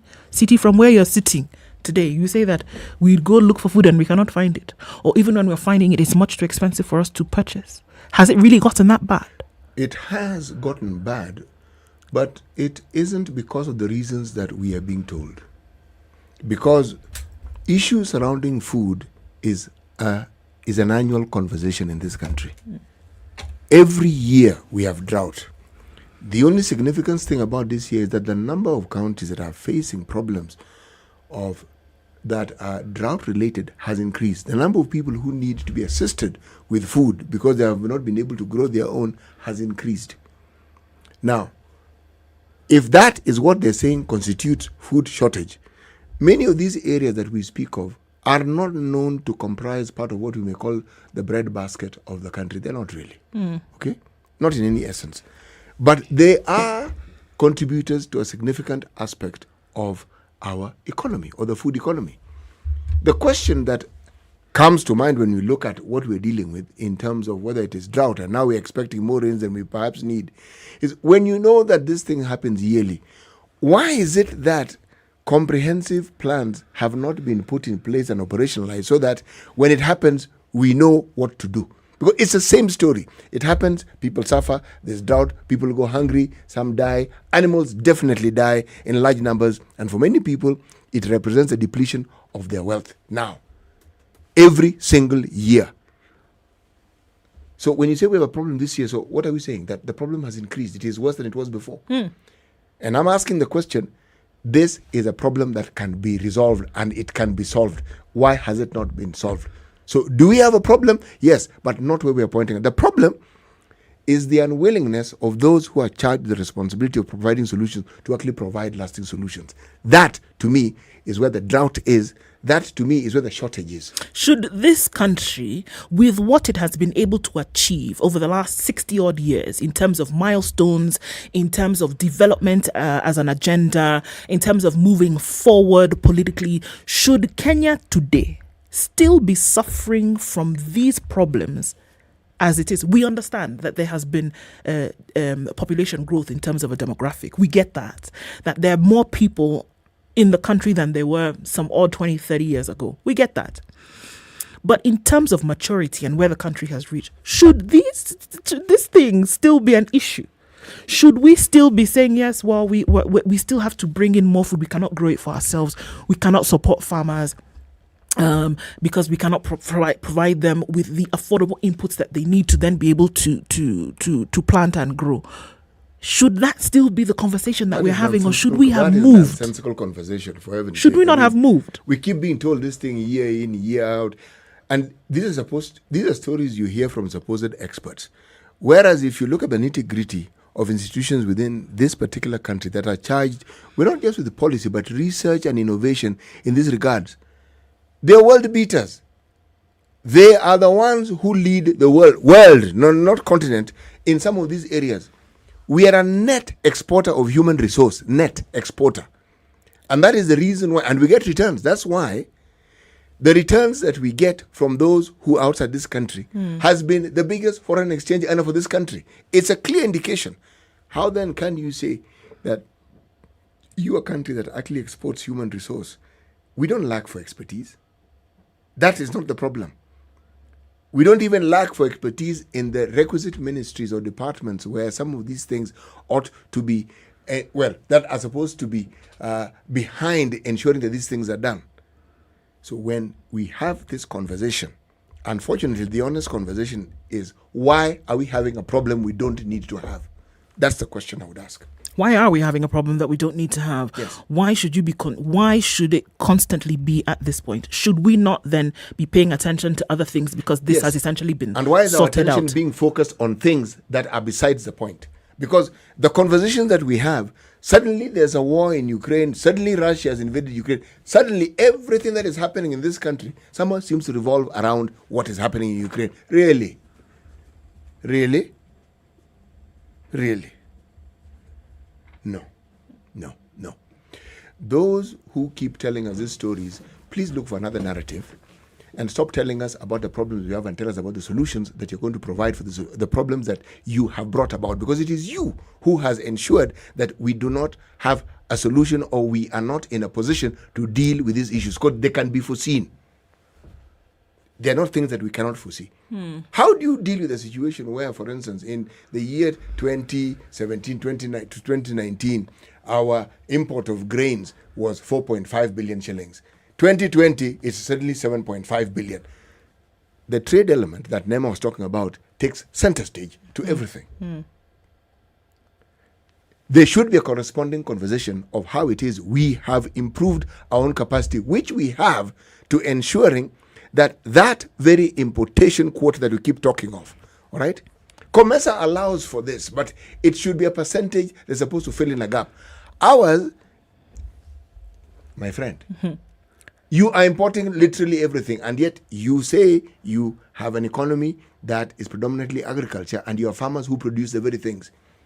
Where is the conversation about how it is we're helping produce the quantities of what we know we need in this country, which we can? Why are we not having that conversation? Why is the conversation always about shortages? The Big Four agenda, when you look at it, and one of the pillars of that is food security. Now, oftentimes when we talk about food security, we say that it is making sure that you have sustainable resource when it comes to food, that the kind of food that you're actually growing is then what will be nutritious to your people. At the same time, you're also saying that you get to a point whereby you're able to feed your people and that you have some surplus through which you can make some money from. Right. There's a reason why this was made one of the pillars of the Big Four. And they said, okay, so you need to make sure that your people are getting the nutrition. At the same time, you need to make sure that there is enough to go round for all. Apart from that, you also need to make it affordable. It has seemed that it has been very difficult to get there. and I think that's the question that we're asking this morning, should we still be at a point, should Kenya still be at a point today, whereby we talk about, every time you talk about Kenya, you throw in that double word, world-class expertise. You have everything that you need. Biggest economy in East and there Central you Africa, go, the big brother of the region. So should the big brother of the region still have these issues that would seem rudimentary in nature, whereby you cannot feed your people, because that's what we're saying, that Kenya right now cannot feed its people in an affordable and sustainable manner. Should Kenya be at that point today? It's like saying that you export shoes to the rest of the world and your people But people are barefoot. No, they're suffering from jiggers. So, that's the conversation that we're having at 18 minutes after 9 o'clock. We would like you to join in this conversation with us. 0719-012-600. Should we still be having that same problem today, or should it be something else that we talk about? How then are you able to move from something like this to where you're having mature political discourse, where you're having mature developmental discourse, when you're saying you're moving towards industry and manufacturing, that you're starting to produce your own? How do you do that if you are not able to feed your people? And should that be a conversation that we're still having at this time? We have Simon from Nairobi on the line with us this morning. Simon, good morning. Good morning. Good morning. Lady and gentlemen. Yes, good sir. Morning. Good morning. That's a very good topic because my name is Simon Geshoke. Yes, I'm the Secretary General for Association of Government Suppliers. Now, I want to look at the topic from three sides. One is the professional side of food security and the government agenda. The other one is the information available as to the drought system we have in the nation. And the third one is the political side. Now let's start with the first one about the agenda. Food security is a government agenda among the big four. Yes. Agriculture, food security and all. But then I asked myself, was there research done to support that? And if the research was done, what are the key things that support the common man to be able to do the agriculture? Because the government is not going to come and farm. We saw what they did at Galana. It's about the land available. It's about the resources, that is the fertilizer. And most importantly, the human. These are the guys to do the farming and all. If the three are not available, we have a big problem.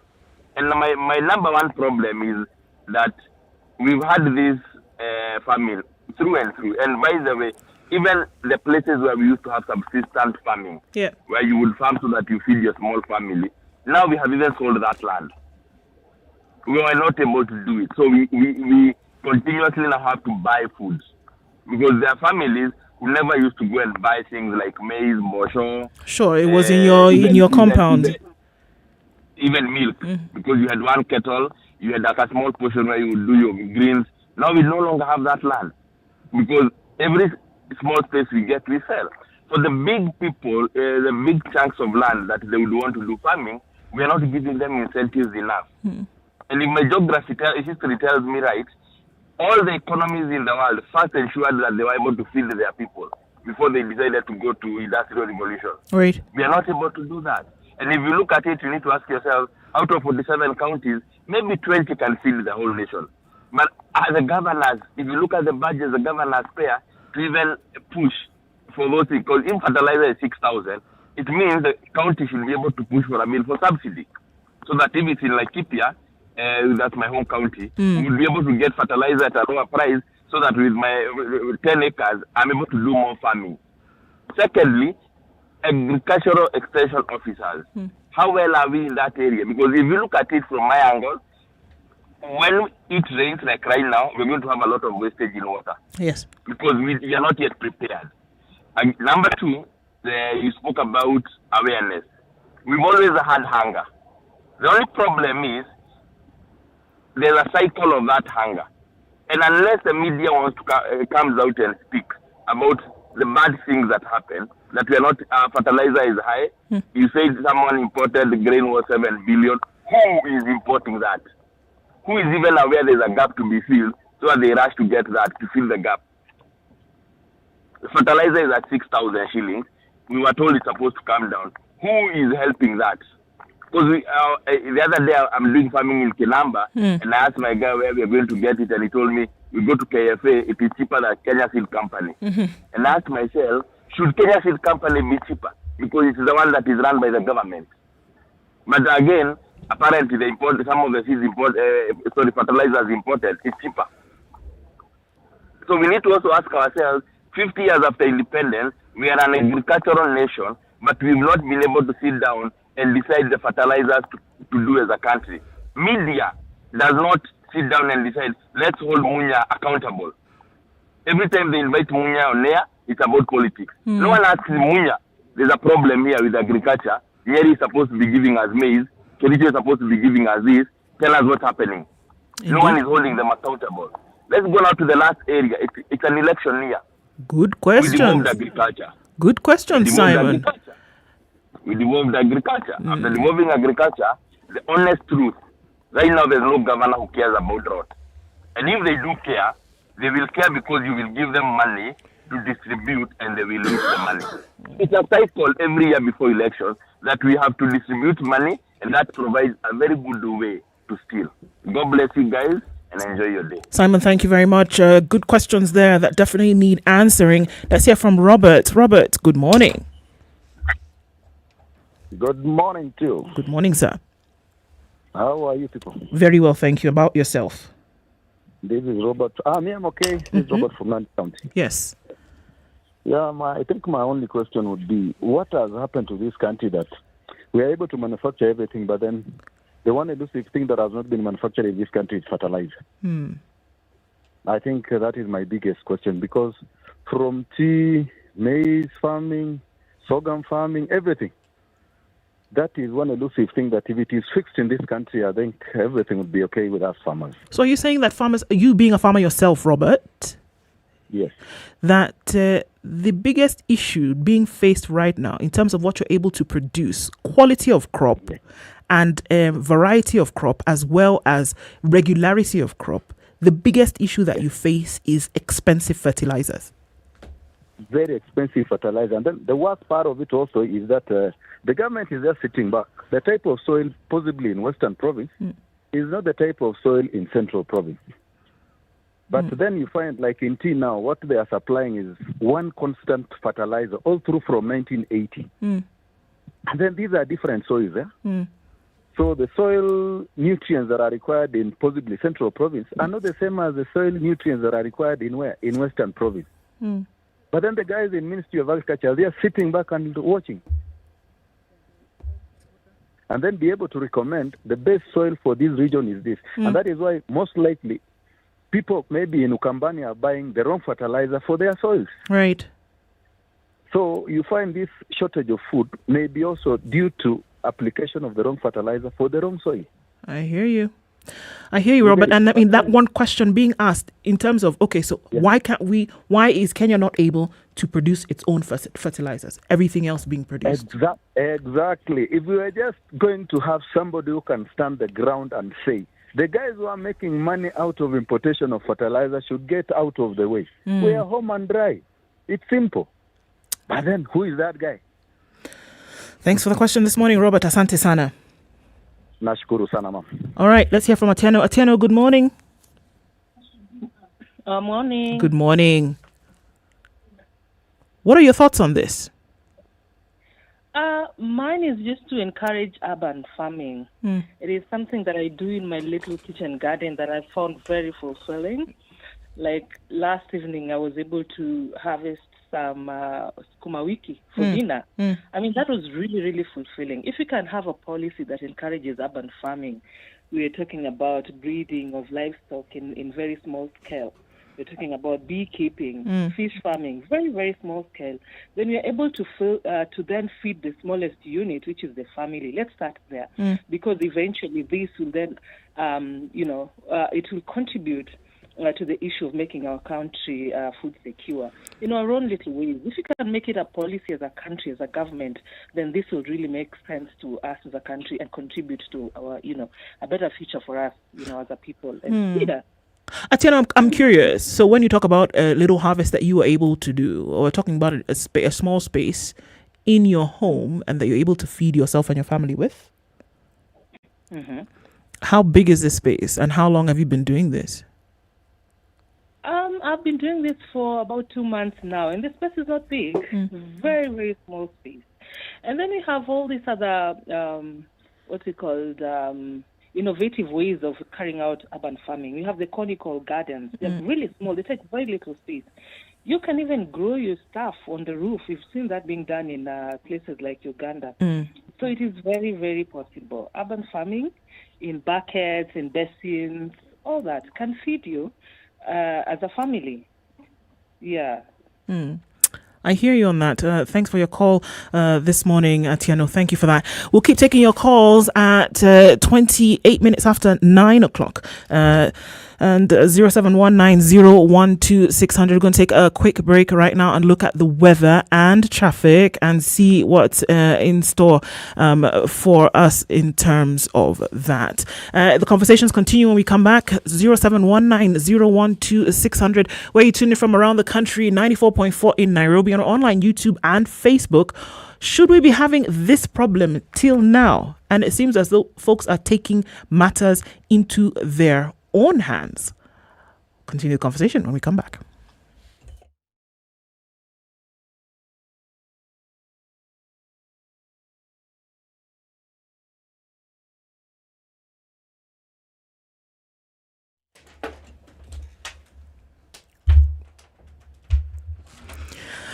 Mostly cloudy conditions in Nairobi. We'll see highs of 25 and lows of 16 today. It's partly sunny at 16 in Nakuru, highs of 26 and lows of 13. At 14 degrees, it's partly sunny in Nyeri, highs of 24 and lows of 13. And Eldoret is sunny at 16, highs of 25 and lows of 13. Partly sunny at 26 in Mombasa, highs of 32 and lows of 26. And we're looking at mostly sunny conditions at 29 in Malindi, highs of 33 and lows of 27. Kisumu, raining at 21, highs of 27 and lows of 19. While Kakamega is mostly cloudy at 17, highs of 26 and lows of 15. Kampala raining at 19, highs of 25 today, and Dar es Salaam still continues with those heavy thunderstorms through the morning. 30 will be the high and lows of 25. And in Johannesburg, it is sunny at 16, highs of 24 and lows of 13. We're looking at light rain in Lagos at 27, highs of 33 and lows of 27. While in Beijing this morning, going into afternoon, 9 degrees, highs of 11 and lows of 2. Paris is cloudy at 9, highs of 14 and lows of 7. And New York, 1 degree, clear. Coming into Wednesday, we'll see highs of 7 and lows of 1. The 80s have never sounded so good. My favorite songs of the 1980s. 94.4 Spice FM, Nairobi. Business news on Spice FM. This is Business News. I am Stephanie Wangari.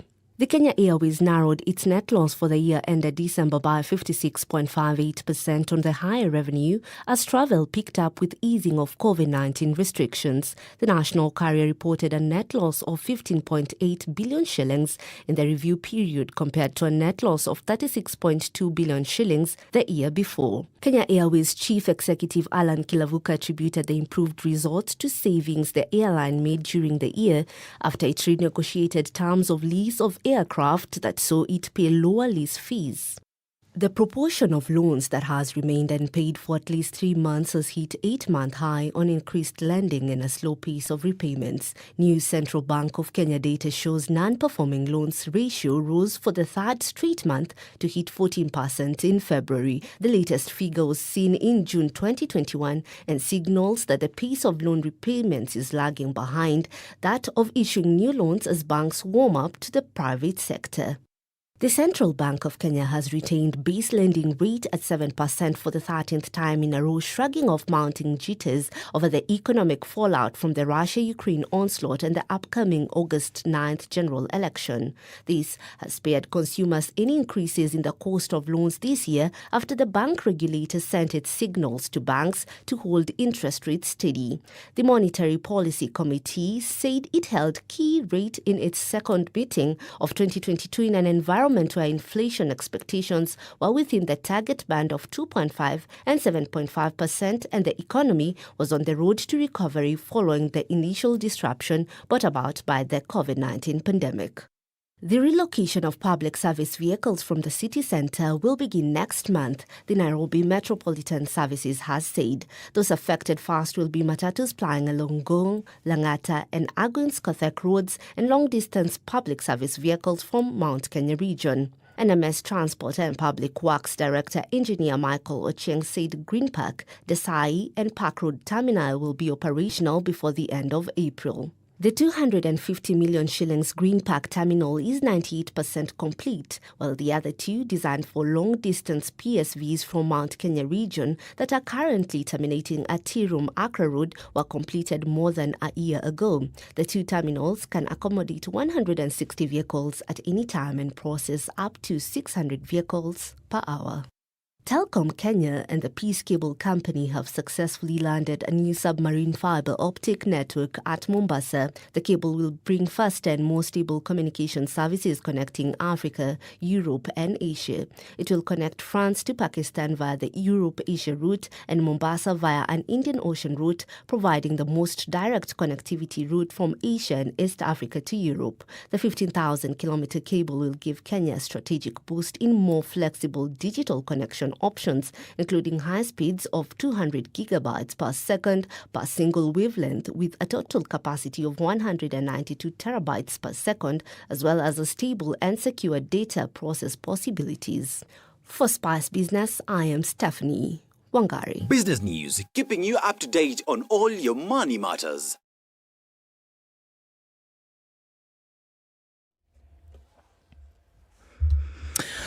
All right, getting out of traffic hour.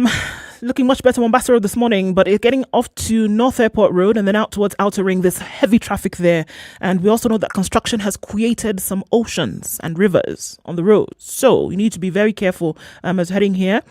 What else are we looking at? On Uhuru Highway, looking much better. It's, however, bumper to bumper inbound on Raila Odinga Way, feeding off of Langata Road this morning, so that is really heavy. Ngong Road doesn't look too bad as you're getting into the CBD via Kenyatta Avenue. You're coming just down after Valley Road.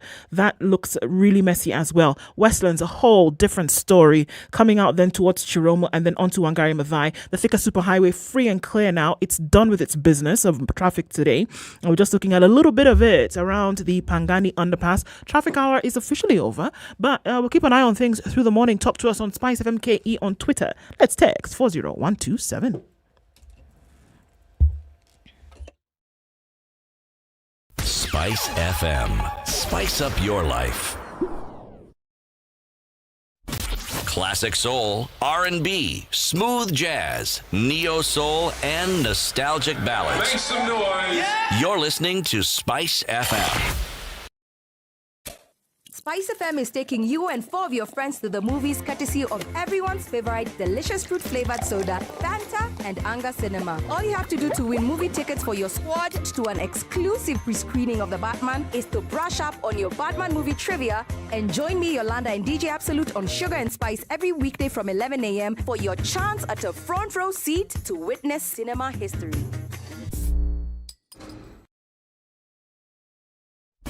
Classic soul, R&B, smooth jazz, neo soul, and nostalgic ballads. Make some noise. Yeah. You're listening to Spice FM.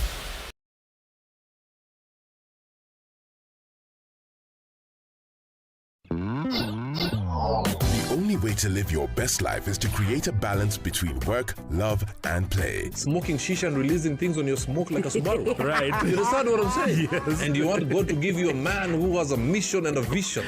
You may create an illusion of because he's younger, he's interested in me or he likes me, but he's using you. Text the word adult to 22840 to get the latest clips from Adults in the Room directly to your mobile phone. SMS adults to 22840. At 23 minutes to 10 o'clock on Kenya's Biggest Conversation, it continues. And we've been having a foodie conversation today from farmers and what happens with them and food shortages. And we're going to do that in quote unquote and looking at food security and saying, look, where are we now? And because of that, should we be having the kind of conversations that we're having today in Kenya today with the way things have progressed over time? should we still be saying that we're having issues with taking care of farmers, their protection, etc., etc.? We continue to hear from you this morning as well. 0719 012 600. George is on the line. George, good morning. Good morning, Do in City. Morning. Yeah, okay. To our today's contribution on today's topic, we need to start building the house from the foundation, not from the roof. Whereby we need to identify, for example, if it's maize, how many metric tons of maize do we use per year? And then we get to know the metric tons of maize we produce. Then we see the deficit that we import. And now, fourthly, we see what can we empower the farmers so that we can add on the metric tons that we import so that we reduce that gap. And that goes round to all the other produce, including sugar, rice, and all that. So the government should be on the forefront to first break down everything. That's the Ministry of Agriculture. To break down everything so that we are able now to have a strategy on how to work it out. Do you think we have a food shortage in the country? Do you think that there's a problem with being able to get resources, the proper food resource in the country? We have a food shortage and for the longest time. And I'll take you a while back. We have a ranch called Sorio Ranch. I think in 2006, 2007, 2008, it was given to farmers. That is, the ranch was subdivided and given to settlers, native settlers. And the initial plan of that ranch was to have people confiscated at a certain region and leave the rest of the part, whereby the government was to help those farmers grow Nelika. Nelika is rice that is grown on this type of, it's not grown in Moya kind of irrigation bin. It goes on the dry land. Right. The difference between it and the Moya rice is that Nelika is one-time harvest. You will not cut it off and it will not sprout out again. It's one time like wheat. But that project died. Right. Farmers have started cultivating the normal way, maize and beans and all that. And I think it's earlier this week that I talked about whereby we can start from our individual homes. And let me tell you, even City, I know he'll ascertain this, that the millennials don't even know how to farm. Or that it's something that can be done. Yeah. So what we need actually even from the government is even maybe to have agriculture as a subject compulsory to every student, so that we start as a country have the basics, because those people who know how to farm, they are aged. The new generation don't even know how to hold a djembe. They can only hold some pair of game pads, So we don't even have the work, the people who can do that work. I hear you on that. Yeah. I hear you. Thanks for your call this morning. All right, thank you so much for that. Let's hear from others. Nicholas, good morning. Good morning. Good morning. I'm happy that today you brought a very good topic and you've dropped politics aside. And you brought a topic that touches all of us. Yes. I'm an agricultural expert. And I listened carefully to the lady who we invited in the studio today. Yeah. She said it all. I believe one of the biggest problems we have as a country is misplaced priorities when it comes to how we plan, how we execute, and how we end up doing our business in this country. Hello? Yes, we're here with you. Yeah, agriculture is said to have employed about 70% of the total population. It's said, yes. But having worked with farmers for more than 24 years, I can tell you that is completely coming down to some levels that you cannot believe in. we have had most of our farmers at the age of between 50 and 60 now. Most of the young people are not taking it up. Mm. And it is not that they don't like it. It's only that young people will not get into a business that they are not going to get money in. But let me ask you something, Nicholas. You've said that the country's not doing as well as it ought to, with things running a certain way. But then we're also saying, add more people into the spectrum, add more people, get more people into agriculture. With what is currently there, it's not doing really well. Wouldn't it make sense that you say, fix this thing and then invite other people to come in and be part of it? That's what I'm saying. That when I started saying that our priorities are misplaced, if you look at some of the countries that I visited, and Israel included, with their desert and all, a lot of people think that Israel have done very well in the agriculture just because of technology, which is not the case. Yeah. Technology is there, yes, but there is a lot of government interventions, there is a lot of government taking care of the farmers and the people who produce food. Because food security is an issue of national security. So these governments have given the issue of food a priority. A lot of people have kept on saying that we have to make sure that whatever farmers produce, they get guaranteed minimum return. Right.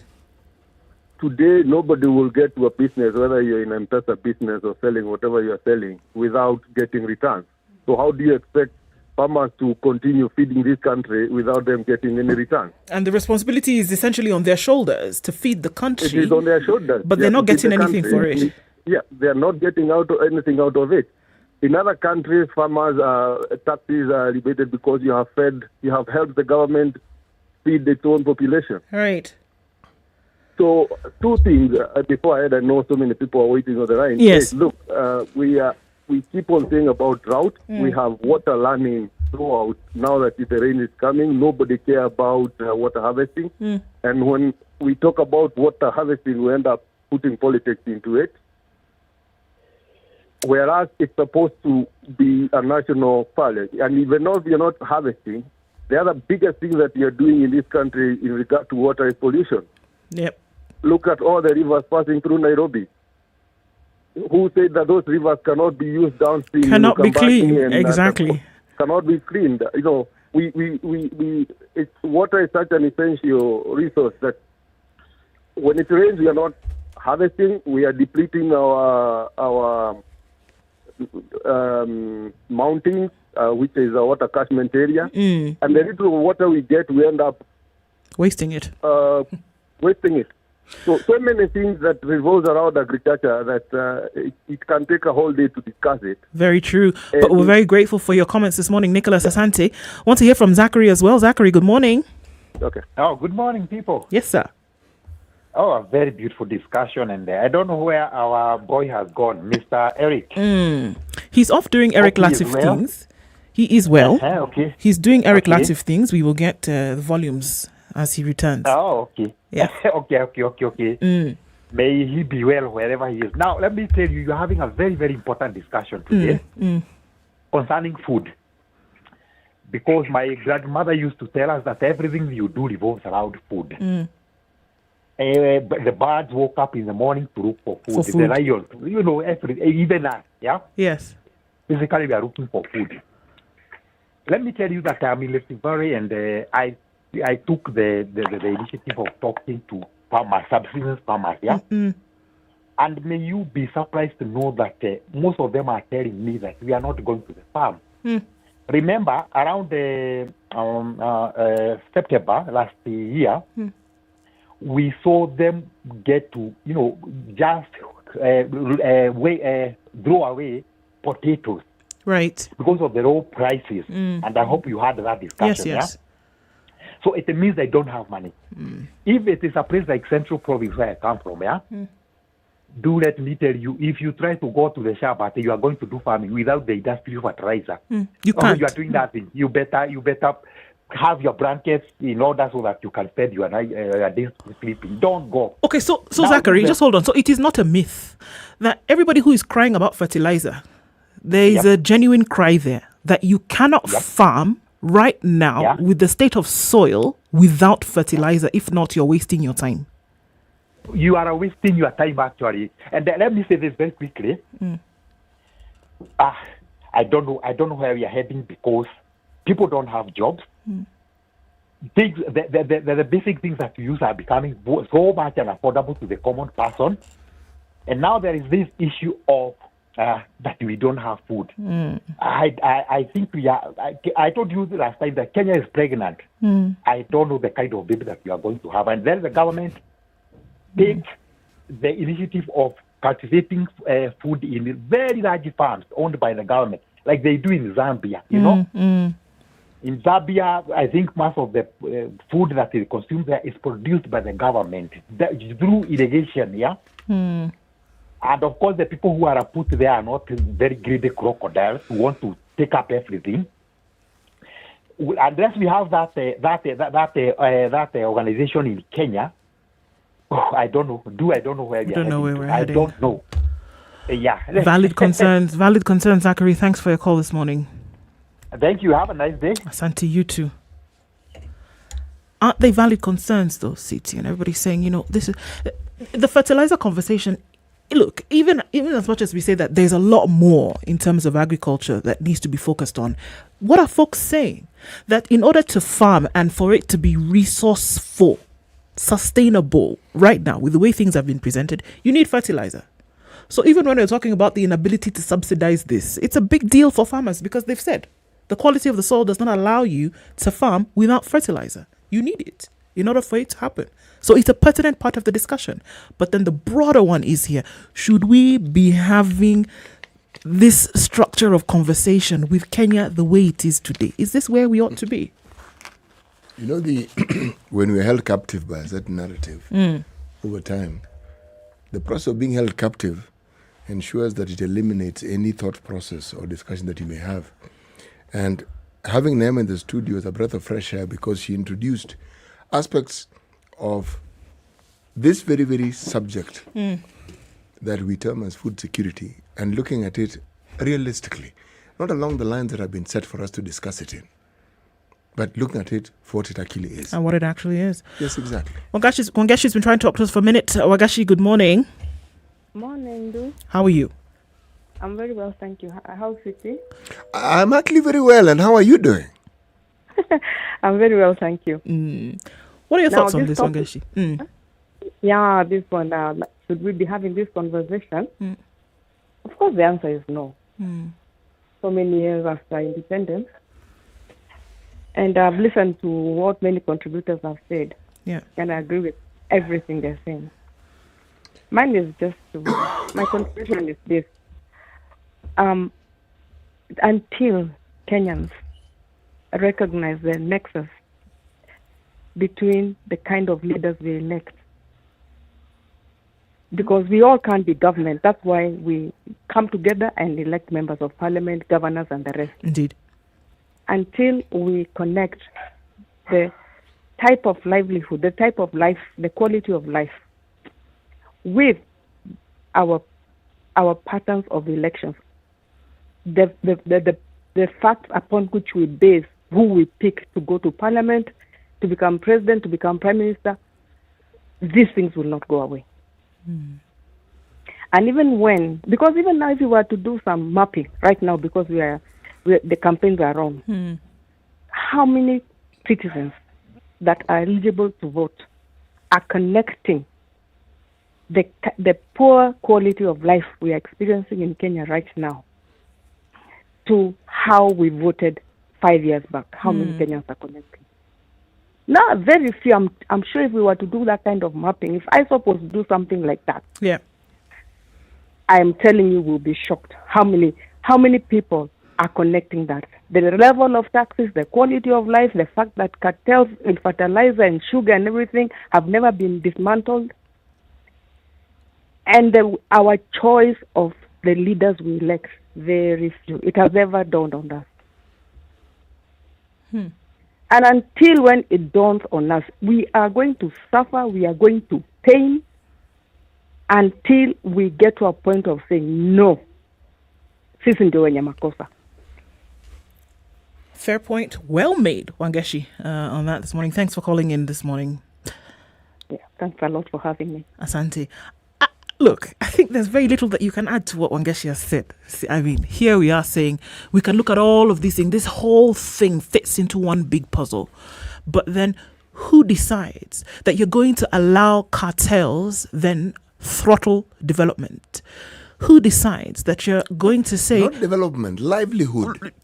People's lives, basically. Yes. That you're going to say, here you are sitting in a position whereby you should have a policy that will see the subsidies of fertilizer, for example, which we already know is absolutely necessary for these farmers to operate. It's necessary. We've heard it. The soils, in terms of their quality, is just not enough.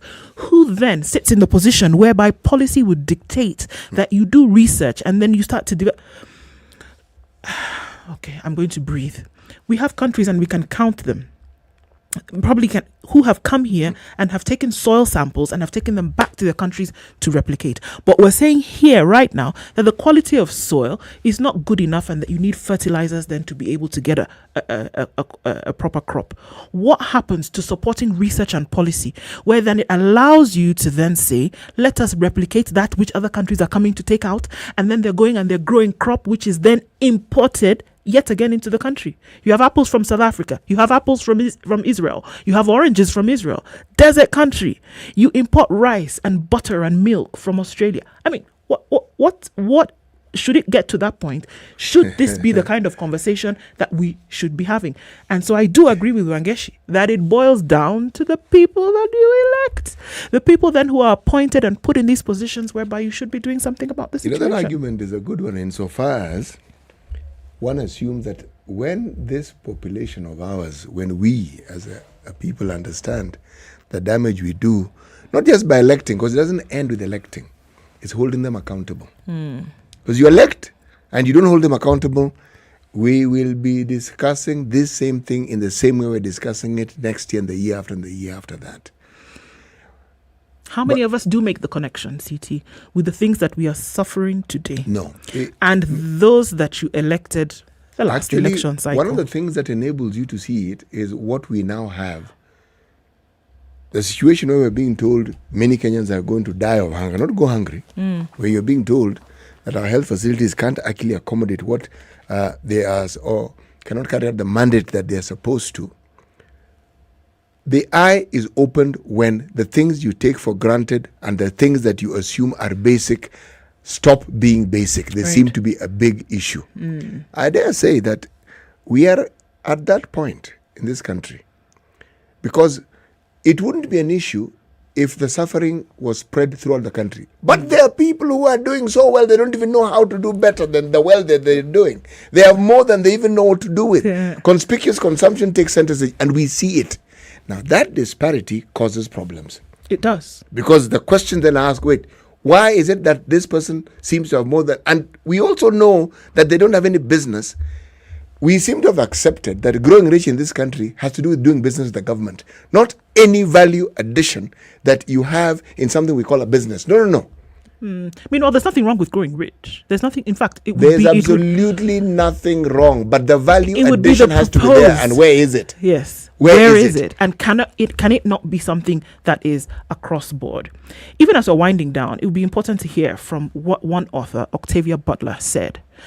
Choose your leaders with wisdom and forethought. To be led by a coward is to be controlled by all that the coward fears. To be led by a fool is to be led by the opportunists who control the fool. To be led by a thief is to offer up your most precious treasures to be stolen. To be led by a liar is to ask to be told lies. To be led by a tyrant is to sell yourself and those you love into slavery. So, who are you going to choose? Today you're talking about food. Who is there? Who is the custodian of the things that should make sure that you're able to feed yourself in this country? Choose your leaders with wisdom and foresight. Led by a coward, you know what you get. Led by a fool, led by a thief, led by a liar, led by a tyrant. You'll get what you choose, essentially. And the leaders we talk about, they don't arrive in this country on the day of election. No. They live here. You see them? We see them. They were born here. We know who they are. You know their track record. You know what they've done. You don't need to be told, actually. You do know. So, are you going to allow your community sentiments? Are you going to allow whatever benefits you think you must glean from it to take control of your thinking? Or are you going to look at this thing squarely and say, you want someone who's actually going to do what they say they're going to do? Indeed. Coming to the end of the show for today, Kenya's biggest conversation, a few minutes to 10 o'clock as we round out the show for today. Let's end with today's proverb.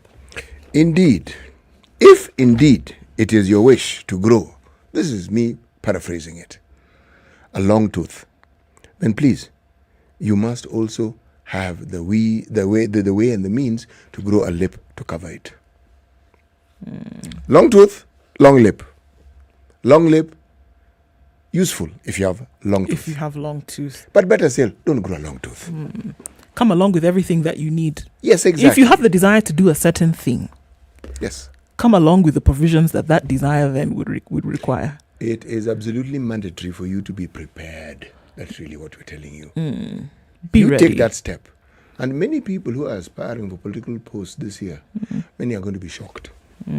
Because one of the things that leaders in this country seem to have learned to do with great aplomb is to take the electorate for granted.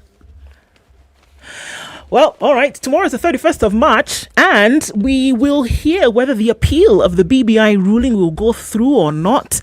We'll be having conversations around that tomorrow and have a speculative view of what that could be. Thank you for keeping it the conversation in the conversation this morning. Kenya's biggest conversation, the Situation Room. Ndu and CT Muga saying thank you for being with us today. Sugar and Spice comes in at 11 through music that you can enjoy through the day. We'll be with you again tomorrow at 6 o'clock for more conversations. Now it is 10 o'clock.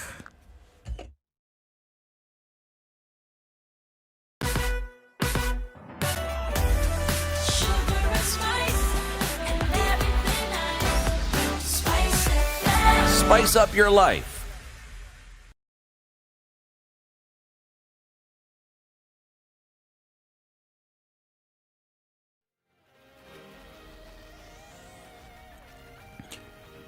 This is News. I am Dennis Aseto. Katunda South MP Moses Kuria is this morning expected to appear before the Independent Electoral Boundaries Commission Electoral Code of Conduct Enforcement Committee. Kuria is expected to appear before the committee at the Commission's Boardroom Anniversary Towers. IEBC Chairperson Fuller Chebukati, who also serves as the Electoral Code of Conduct Enforcement Committee Secretary, had summoned Kuria over his remarks that they helped steal votes in the previous elections.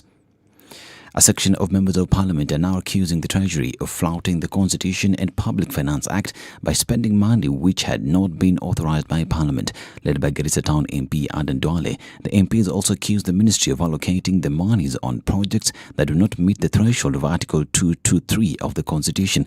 According to the lawmakers, the Ministry of Defence, Ministry of Health and the Ministry of Information and Communications are some of the beneficiaries of alleged illegally allocated money.